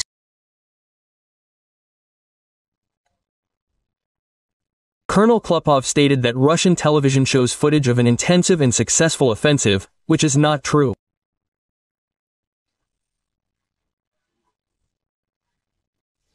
Assessing the situation on the fronts over the past week, one can conclude that the front, regardless of the fact that we have a rosy picture, rosy in the wrong sense, such a promising picture, is on television screens. In fact, the front is in a certain degree of stagnation. There are no serious activations visible in any of the directions. The front continues to move as it was moving with such a creeping offensive. Well, on the one hand, this is good, but on the other hand, the advance is quite slow. Pankin demonstrated the bright picture that Colonel Klupov spoke about. And all the same, the Z-Patriot needs the occupiers to do at least something that will please all the Z-Patriots. We are so tired of the lack of any big news from Ukraine that would, well, make us a little happy that progress is really happening. Yes, we are constantly talking about the fact that we are about to approach Sumy and not only Sumy. Every day there are reports of the capture of new settlements. But in such a way that it would really shake things up and spread across all the internet media, including Telegram channels, there has not been such news for a long time that would make every Russian person happy, yes, every patriot of Russia.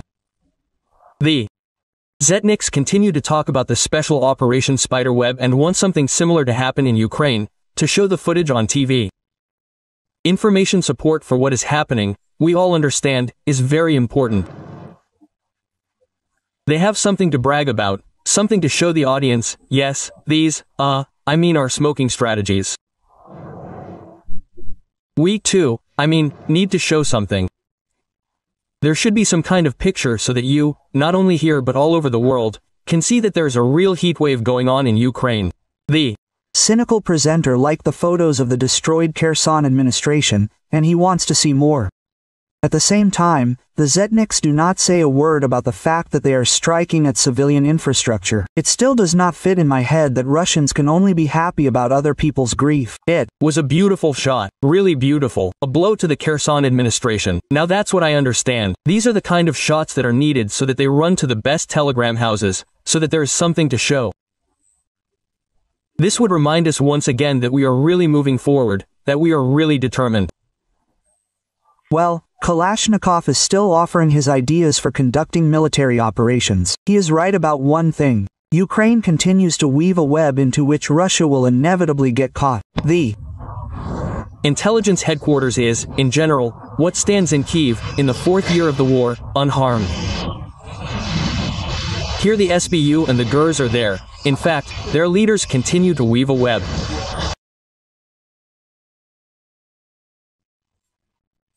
The so-called SVO has been going on for 4 years now, which is why even convinced Zetniks have questions. What are they doing at all, and why are they not using their capabilities to the fullest? And here the same forbidden question begins to be born. Maybe they just don't have these capabilities? Colonel Rustam Klupov is perplexed. Why hasn't Russia delivered that crushing blow that would have accelerated their desired victory? We are not using all our capabilities, not all our resources. The disruption of logistics is also here. Maybe, repeating itself. Yes, it can't be, but repeating itself. We have talked about this very often. We also talk about these notorious bridges across the Dnieper. And the whole war consists of 2 parameters. These are technical capabilities and political will.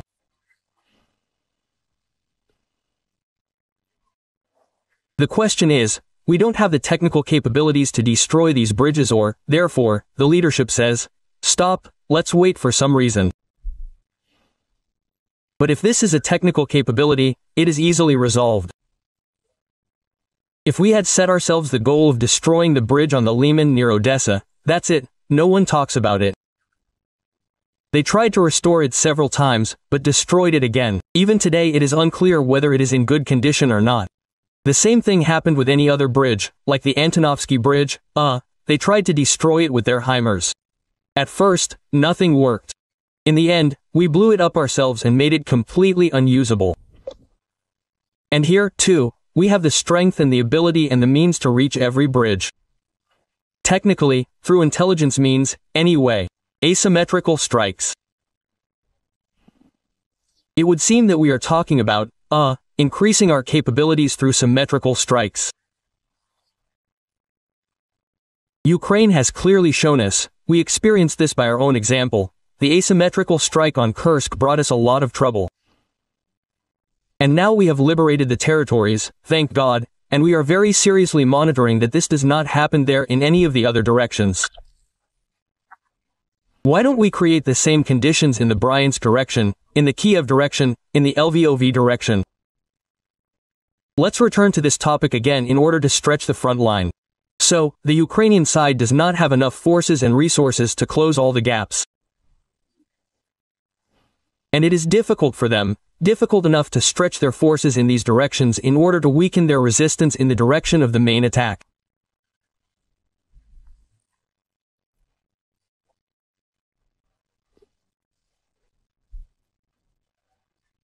Now, after 3 years, the question arises of clarifying the military political goals, taking into account that, how NATO has performed as a whole, how individual states have performed, how, to what extent Ukraine's defense is being built and how effective, therefore, are the previously set goals, because they set the goal of denazification, they gave birth to a whole galaxy of followers of these Nazis, they set themselves the goal of demilitarization, they led to the complete militarization of both society, therefore, and the state of this country.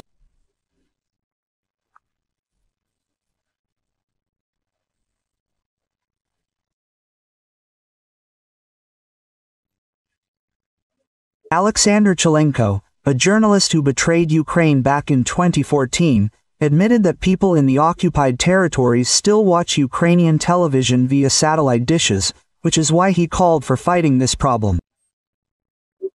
After all, these people can receive information about Russia's war crimes. 3 years after the restoration of historical territories with Russia, the Kiev regime does not abandon its attempts to influence the immature minds of newly minted Russians. What do you think is our propaganda, including in the media, coping with its task? Because it seems to me that we are not doing enough to convey our point of view, including to the historical regions of Russia. Even now, yes, after 2 years, well, then it was 2 years, and now it is the same, 3 years after the new territories joined the Russian territories. In many places, there are still Ukrainian dishes. They are popularly called Goronichi mountains. Well, they just have this kind of device, 3 heads. That's it, and they are called Goronichi. Thanks to these Goronichi, they are in villages, especially, yes, those near the front in general or in places where it is very difficult to get a signal, they receive a signal, that is, Ukrainian. And imagine that people there have been citizens of Russia for 2 years or 3, and they still receive Ukrainian television. Yes, naturally, they form such a gestalt of ideas about the world around them thanks to, that is, Ukraine. Imagine that they, the Ukrainians, will talk, right? You see? Surprising, right? Surprising. It is also surprising to me. Nothing works in these places. There is no cable television, even mobile communications barely work. The mobile operators there, the one that transmits the television signal, they can only receive information thanks to satellite antennas. That's all there is. Well, if there is electricity, of course, they came up with, there, I think, the People's Front or whatever this organization is called, the Front, yes, they came up with, such a free, a free solution to the problem. They come and quickly change all these dishes. They, thanks to these dishes, they broadcast, 20 TV channels. First of all, these are all the main federal channels, starting from the first one, ending with, NTV and, some entertainment channels. 20. Well, it's quite normal to receive Russian information, the Russian point of view. So, a girl was telling me literally a week ago that she walked around the center of Donetsk and, in many places she saw these Goronichi, yes, she said, I don't know, not in Rabishistan, not Rabishistan, but they are there. And it seems like from 26 onwards, repressive measures will begin. Quote, I think that this is right, yes, that's what whoever didn't exchange, that's what they cut everything off, yes, remove, because there really is a war going on now. So it is known that we can't give the enemy propaganda machine a chance, yes, to work on our territory, ours, so to speak, to liquefy our brains. I even talked to Push Island's advisor Elena Nikodina. She told me that in many liberated places there is simply no electricity, that is, it is impossible to receive any signal there. And our point of view is transmitted with the help of newspapers that we bring them there, right? That is, we explain to them there, so to speak, the party's policy. We need to explain to the locals that you are not Ukraine there, yes, that you are Novorossiya, a historical Russian land, that you should have, yes, it's okay, you are the descendants of Ukrainians there, but you are Russified, Russian culture has long been your native culture. You speak Russian, yes, you are Orthodox there, of the Moscow Patriarchate in 1914-15, Motorola was driving around Donetsk, in a jeep there and at full blast, he was putting on Ocean Elzy there, Yana, I'll give up on the failure and so on and so forth. That's what he wasn't shy about, that's how he liked it and so on. But that was in 1914-15. Now, let's say, well, how would you start listening to something Ukrainian? It always raises questions there in the frontline zones, that means. Questions, probably, yes. Questions, yes, about what? So what? You don't sympathize with Ukraine. And if you sympathize, aren't you a spy, right? That is, they don't need these questions. And so I, talked to guys who had encountered such things. They weren't listening to music, but some programs were playing loud sounds. The neighbors, called the relevant authorities and said, we have some kind of, Ukrainian spy behind the wall, check.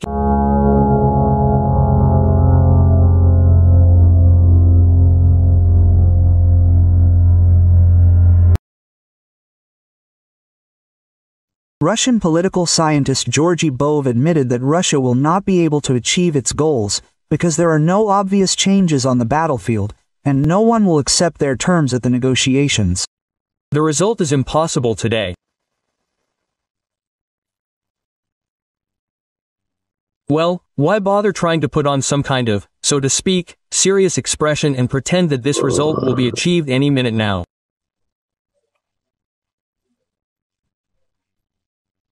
It is impossible, because the negotiating positions of the parties are irreconcilable, they are incompatible, and there are no prospects for, finding some kind of compromise there. Neither side wants to make any concessions. Somehow, Ukrainian officials have become bolder after this, especially at the level of Zelensky. He says that they are somewhere a few steps away from victory over Russia. This is the first point, and, in my opinion, the head of the terrorist organization of the SBU, Malyuk, a terrorist, an extremist, made a rather alarming statement. It is also important to talk about this. Where would we be without it? Because everything needs to be talked about everywhere. And there, a rather alarming, I will tell you again, quote, the SBU will beat the enemy where he considers himself unreachable. We are working to surprise him with new surprises, no less painful than the web itself. Quote, does this mean that they will try to pull something like this again, despite the fact that the states, obviously, told them that it is not good to do so?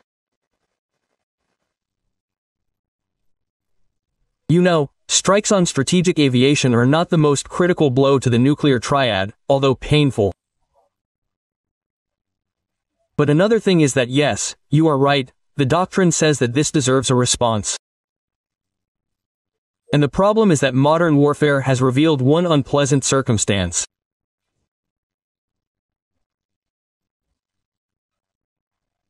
Our vast territory, which for many centuries was Russia's main strategic advantage, has become its main strategic disadvantage, because it cannot be covered entirely by air defense systems, as it turns out.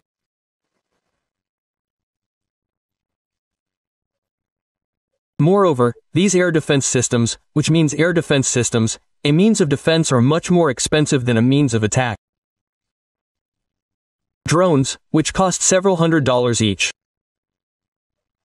And with, sufficiently massive Western assistance, they can be slapped together and sent in hundreds every day, to various objects, infrastructure, peaceful, civilian, military, all sorts. And this problem, it has not been solved, as we see, it has not been solved in any way. The strikes that began, just for a minute, only in 2023, the first drone flew to the Kremlin, and since then these strikes have only escalated. This problem has not been solved yet. Moreover, I am sure that it will not be solved by creating any buffer zone, because this buffer zone will have to be created up to Poland, up to the border of Poland with Hungary and so on.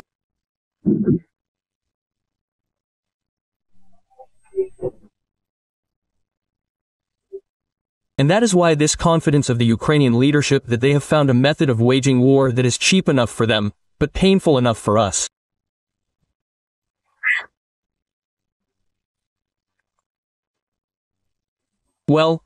Civil aviation suffers huge losses.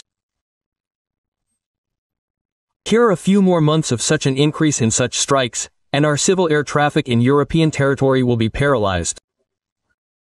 This is economic damage. The damage is enormous. Enormous. And if we continue to strike the oil refineries, accordingly, the same effect. All this, is a big economic cost, big economic losses. And a military means against these drones has not yet been found. Ideally, of course, so to speak, Israel could cover its small country with this very Iron Dome, which even lets through strikes, and there the saturation is much greater. Accordingly, covering the entire territory of Russia with some kind of laser weapon is a task for a fairly distant future and very expensive.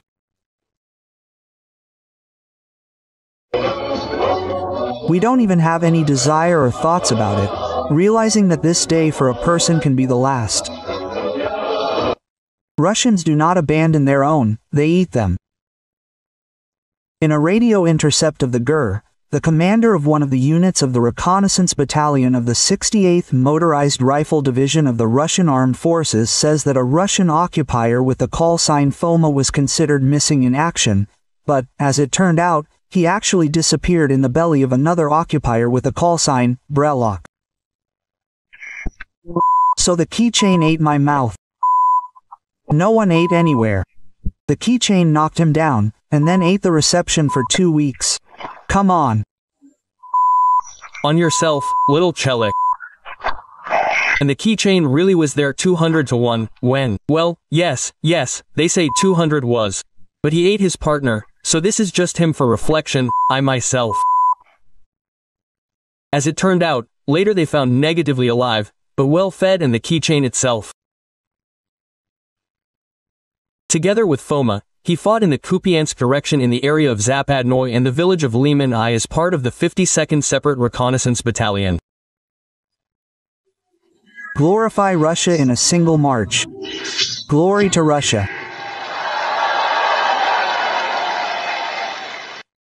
Well, besides the fact that the Russians eat their own, they also throw them in. During the latest repatriations, Russia handed over the bodies of its own soldiers to Ukraine. Here's a specific example. Corpse number 19,225 is dressed in the uniform of the Russian armed forces. He has a dog tag and a passport of a citizen of the Russian Federation, extracts from the commander's order, as well as a military ID. This is Bugayev Alexander Viktorovich, a serviceman of the 1st Battalion of the 39th Separate Guards Motorized Rifle Brigade of the Armed Forces of the Russian Federation.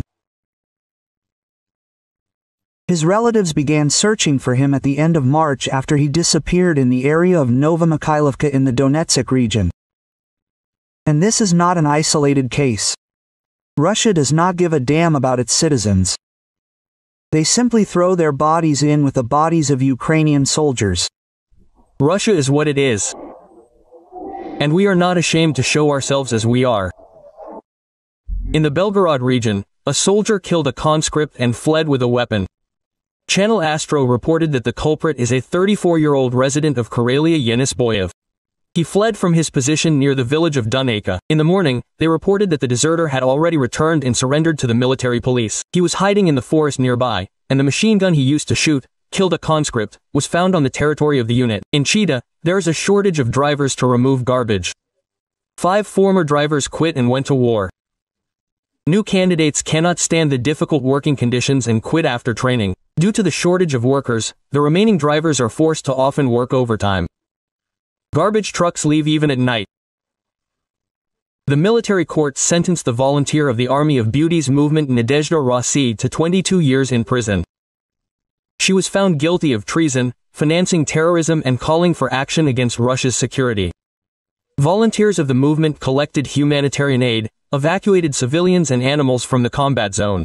Special Governor of the Leningrad region Igor Petrov was found dead with a gunshot wound. The 66-year-old official represented the governor in the Legislative Assembly of the region. Igor Petrov's body was found in a country house in the Seveloshki district. According to the preliminary version, he accidentally shot himself while cleaning his weapon. Residents of Kazan were advised to take cash to the party. The deputy head of the city's executive committee said that there could be problems with communications. In the last week, entire regions have been suffering due to the internet shutdown.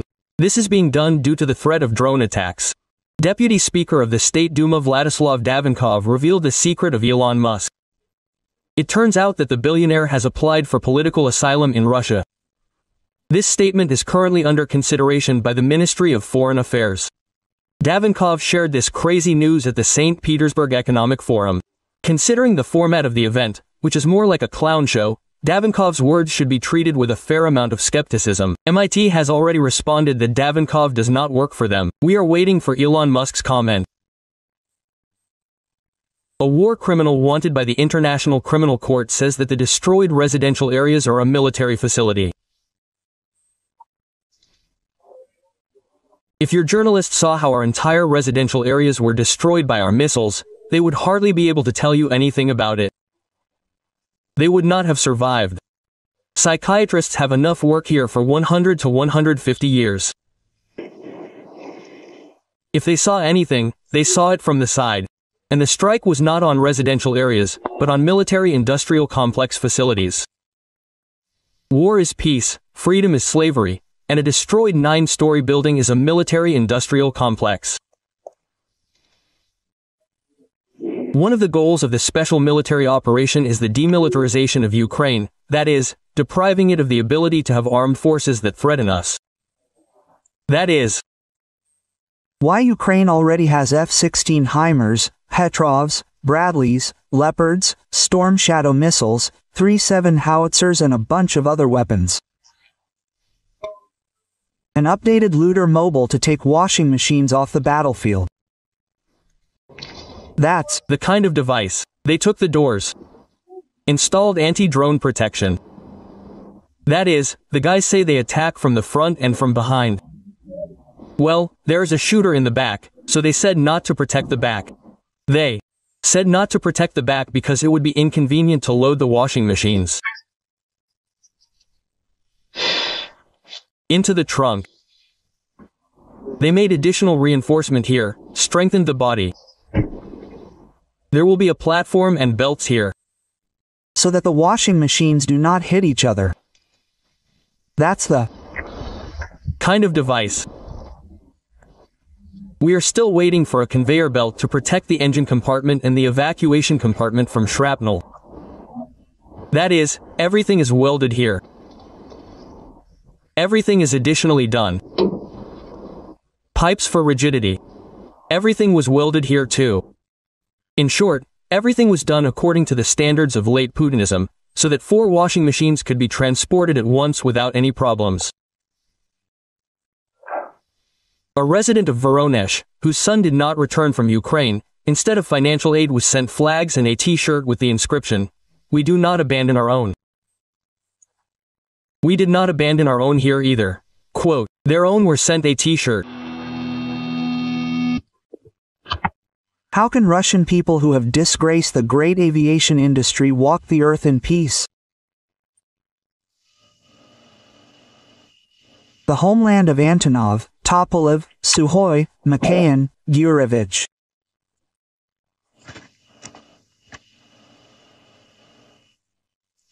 And now someone appears and says, well, billions here and there, billions there. They failed to annul the diplomas. You are not aircraft engineers, you are not designers, you are the shame of the people. You have disgraced the country. T-patriots are already commenting in panic on what is happening with the Russian economy. Gherkin's comrade Maxim Kalashnikov said that Russia is heading for an economic collapse, which could cause a real revolution against the current government.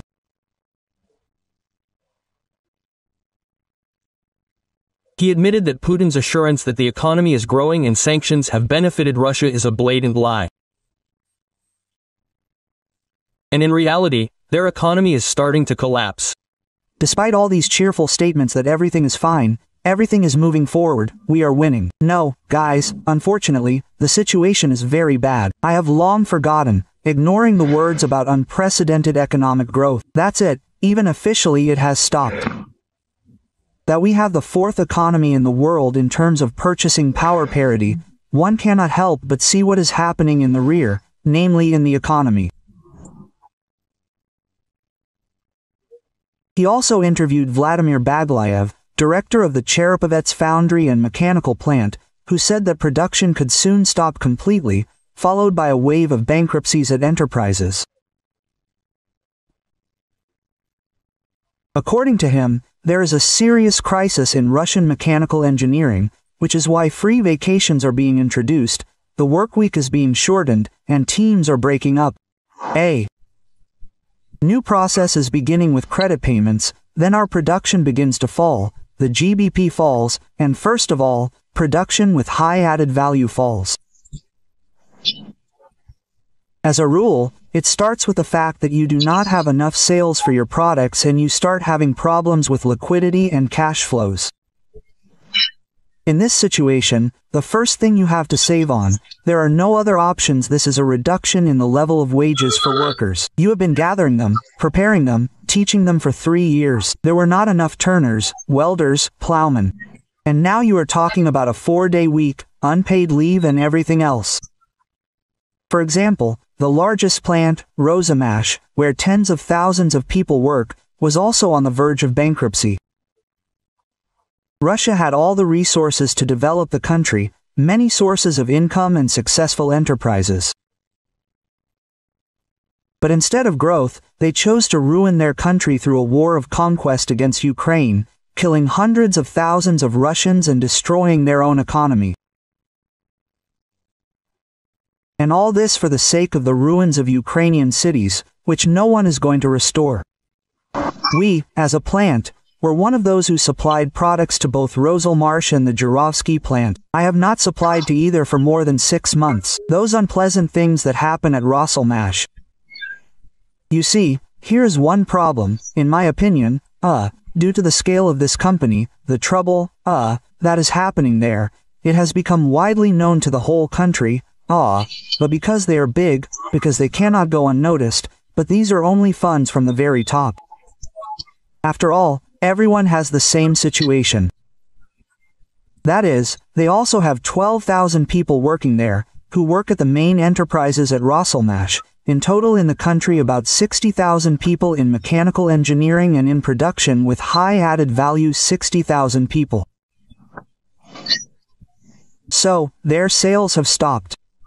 Now these bankruptcies are not declared only because people, even under the risk of criminal prosecution, understand that if they declare this case, then what they have been doing for 15 to 20 years, recreating factories in Rostov, in St. Petersburg, in Yaroslavl, in Tutayev, this is everything that people have put their health efforts there for the last 15 years, reviving these enterprises, it will all go down the drain, simply because they will lose their youth and declare themselves bankrupt. And people are taking risks. But this is yes, up to a certain limit. Our ruble has gone down, it was 100, it became 79. Guys, I want to ask, do you understand what this means? That all the Chinese, which had duties from 0 to 5%, today became 25% cheaper on our market? And then the question arises, are you still surprised that all our trucks have filled all the roads, and KAMAZ trucks are no longer bought in warehouses? We can state that an economic explosion is being prepared in the rear, which should literally burst out in a few months, that a crisis of non-payments will be generated, like in the 90s, the terrible 90s, which led to the shutdown of enterprises, throwing people out onto the streets. This is simply obvious.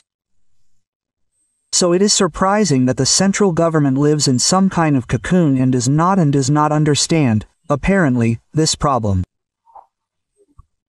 To be honest, what is happening now clearly depicts for me a continuation of Operation Spiderweb in our economic rear. We have already won with this SVO. Pensions are increased a little, and prices are immediately raised significantly. It is very difficult to live, very. In January to April 2025, sugar production in Russia fell by 32% year-on-year, sunflower oil by 15.5%. At the same time, overall food production began to decline for the first time since 2021. It is important that during this time, domestic entrepreneurs have learned to work under sanctions, adapted to them, thought out and launched alternative mechanisms for cooperation with foreign partners, with those who want to work with us. In addition, sanctions have become a kind of even additional catalyst for positive structural changes in our economy. Expensive loans, higher taxes, falling harvests and the lack of imported seeds have led to a sharp decline.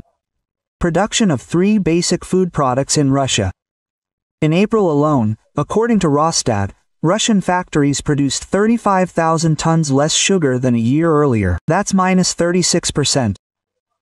Vegetable oil was 108,000 tons less, down almost 16%. Sunflower oil production is declining because it is causing losses. It has become more profitable to sell the sunflower harvest for export in unprocessed form, since retail prices for oil do not cover the costs of producers, and retailers do not risk raising them due to pressure from the authorities.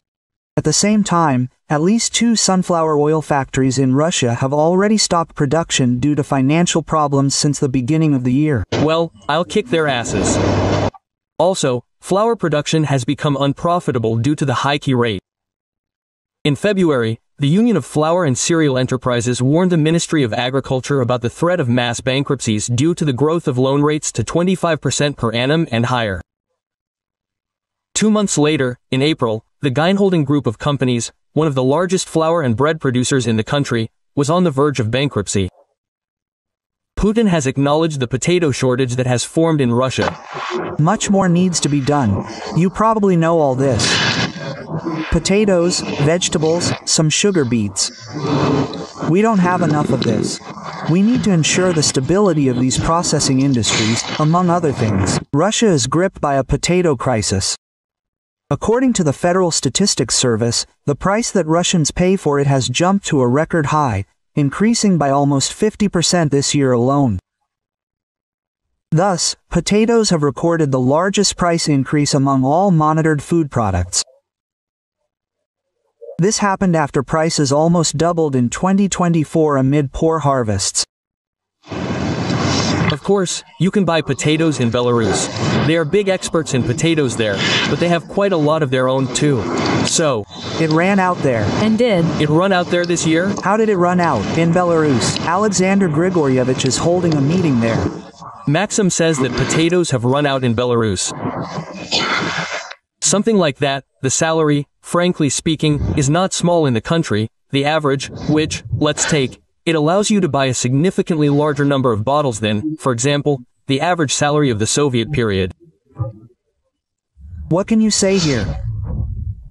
The funnier the state, the higher the arrogance of individual crazy people.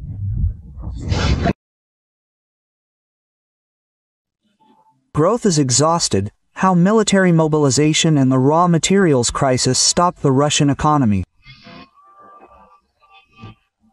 The Russian economy, which in 2023-24 demonstrated record growth rates of up to 4.5% per year. In the spring of 2025, it began to noticeably stall. Already in the first quarter of this year, annual GDP growth fell to 2%, the minimum level since the beginning of the Great War.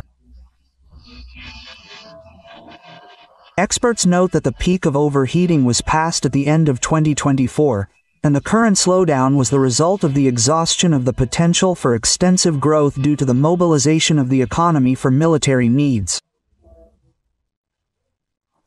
Let's cancel the damn pensions. Propagandist Sergei Mordin figured out how to solve demographic problems in Russia. So you gave birth to yourself, raised children, then you will have something not to eat in old age. No, you will die. Okay, he is an idiot. But those who consume this information product have completely become brutal. Transfer of resources to the military sector and stagnation of civilian industries. The main factor in the slowdown. Large-scale transfer of resources to the defense sector. According to the Center for Macroeconomic Analysis and Short-Term Forecasting, CMASF, the civilian industry went into recession in the first quarter of 2025. Production volume fell by 0.8% per month. And in a number of industries, electrical equipment, mechanical engineering, building materials, the decline was even deeper. Financing the war requires constant investments in the military-industrial complex, which leads to a shortage of investment and personnel in civilian sectors. The high key rate of the central bank of 20% additionally restrains economic activity and makes it difficult to access loans. Colossal injections of funds into the military-industrial complex, a drop in oil prices as a result of Western sanctions, an increase in the inflation rate of more than 10%, as well as an increase in the key rate to a record level of 21% have led to the fact that the standard of living in Russia is rapidly declining. Falling oil and gas revenues. The second reason for stagnation is the decline in oil and gas revenues. If in 2022, energy exports brought in record revenues, then in 2020 the situation changed radically. Ural's oil prices fell to $53. Now, due to the war in the Middle East, they have risen again to 68.5%. Dollars per barrel, and gas exports to Europe have practically disappeared. The Russian Ministry of Finance has already revised its budget plans, reducing expectations for oil and gas revenues by 2.6 trillion rubles and increasing the budget deficit forecast to 4 trillion rubles to compensate for Gazprom's losses. The authorities are discussing a sharp increase in gas tariffs for industry by 10% twice a year, which will lead to higher energy prices for businesses and the population. People's incomes are working on their income. Well, yes, prices are rising, but salaries are not very good. Understandable. But the most important question, in fact, our country is boundless. Recently, even Trump himself, characterizing his conversation with Vladimirovich Putin, said that Russia is so limitless in its capabilities that he did not continue. We lack everything, as the financial bloc says. Social price for patching budget holes. The government increases the tax burden. Income tax growth to 25%. Progressive scale of personal income tax for high incomes, and also reduces real social spending. Inflation, although it slowed down to 7% in March, remains high, reducing real incomes of the population. At the same time, delinquency on loans is growing. In the first quarter of 2025, the volume of problem housing loans in Sberbank increased by 90%, reaching 285 billion rubles. You know, I read, it seems to me, the right idea about inflation. It was written there that if you do not buy, then the prices are normal. And everything is clear, right? Exhaustion of the growth model. Even Kremlin managers admit that the extensive growth model based on mobilization and raw materials exports has exhausted its potential. As Deputy Chief of Staff of the Presidential Administration Maxim Worishkin notes, the Russian economic growth model has been exhausted. Everything is stable, steadily down, steadily negative growth. But this is the result. In addition, Kyiv's Western partners also intend to force the Kremlin to peace talks with Ukraine. Thus, Senator and Republican Lindsey Graham said that it is necessary to introduce new sanctions against Russia before the summit of the G7 countries in June, Bloomberg reports. Graham reminded that the bill already has 82 co-authors, and he is coordinating work on the document with the White House.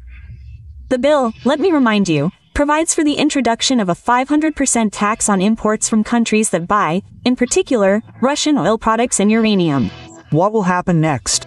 The Russian economy is already close to the line. Reserves are running out. The growth model is not working, and the war is accelerating degradation. Higher tariffs, stagnation, inflation and rising poverty are the direct consequences of the course of recent years. If the situation does not change, then in the near future Russia may again face the need for mass imports of food and essential goods, like in the 90s, when Bush's famous legs appeared on the shelves. Help, the Russian economy works on the principle, Pa, will you drink less? No, children, you will push less. And in this sense, the Kremlin's priorities are connected with military production, connected with some kind of filling, social payments, which are certainly guaranteed to be made there. Yes, they are not indexed the way people would like. Yes, they do not cover, they are becoming less due to inflation, but nevertheless they are paid. These will be the priorities. This means, as we have already said, fewer roads will be built, fewer bridges will be repaired, less dilapidated housing will be resettled, and the housing and utilities networks will remain in the form in which they are, in which we are accustomed to seeing them all.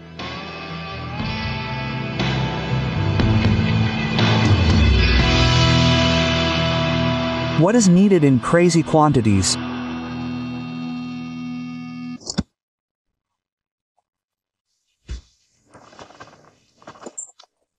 How do you imagine this? Well, really, how do you imagine this? Is this collective irresponsibility? Is this mutual responsibility? I really don't. I don't understand. How is this possible? The country is at war. We need light aircraft, and in large quantities. Aviation, which now needs to be equipped with modern weapons and solve the problem of intercepting all that unmanned crap with which they are trying to attack our regions.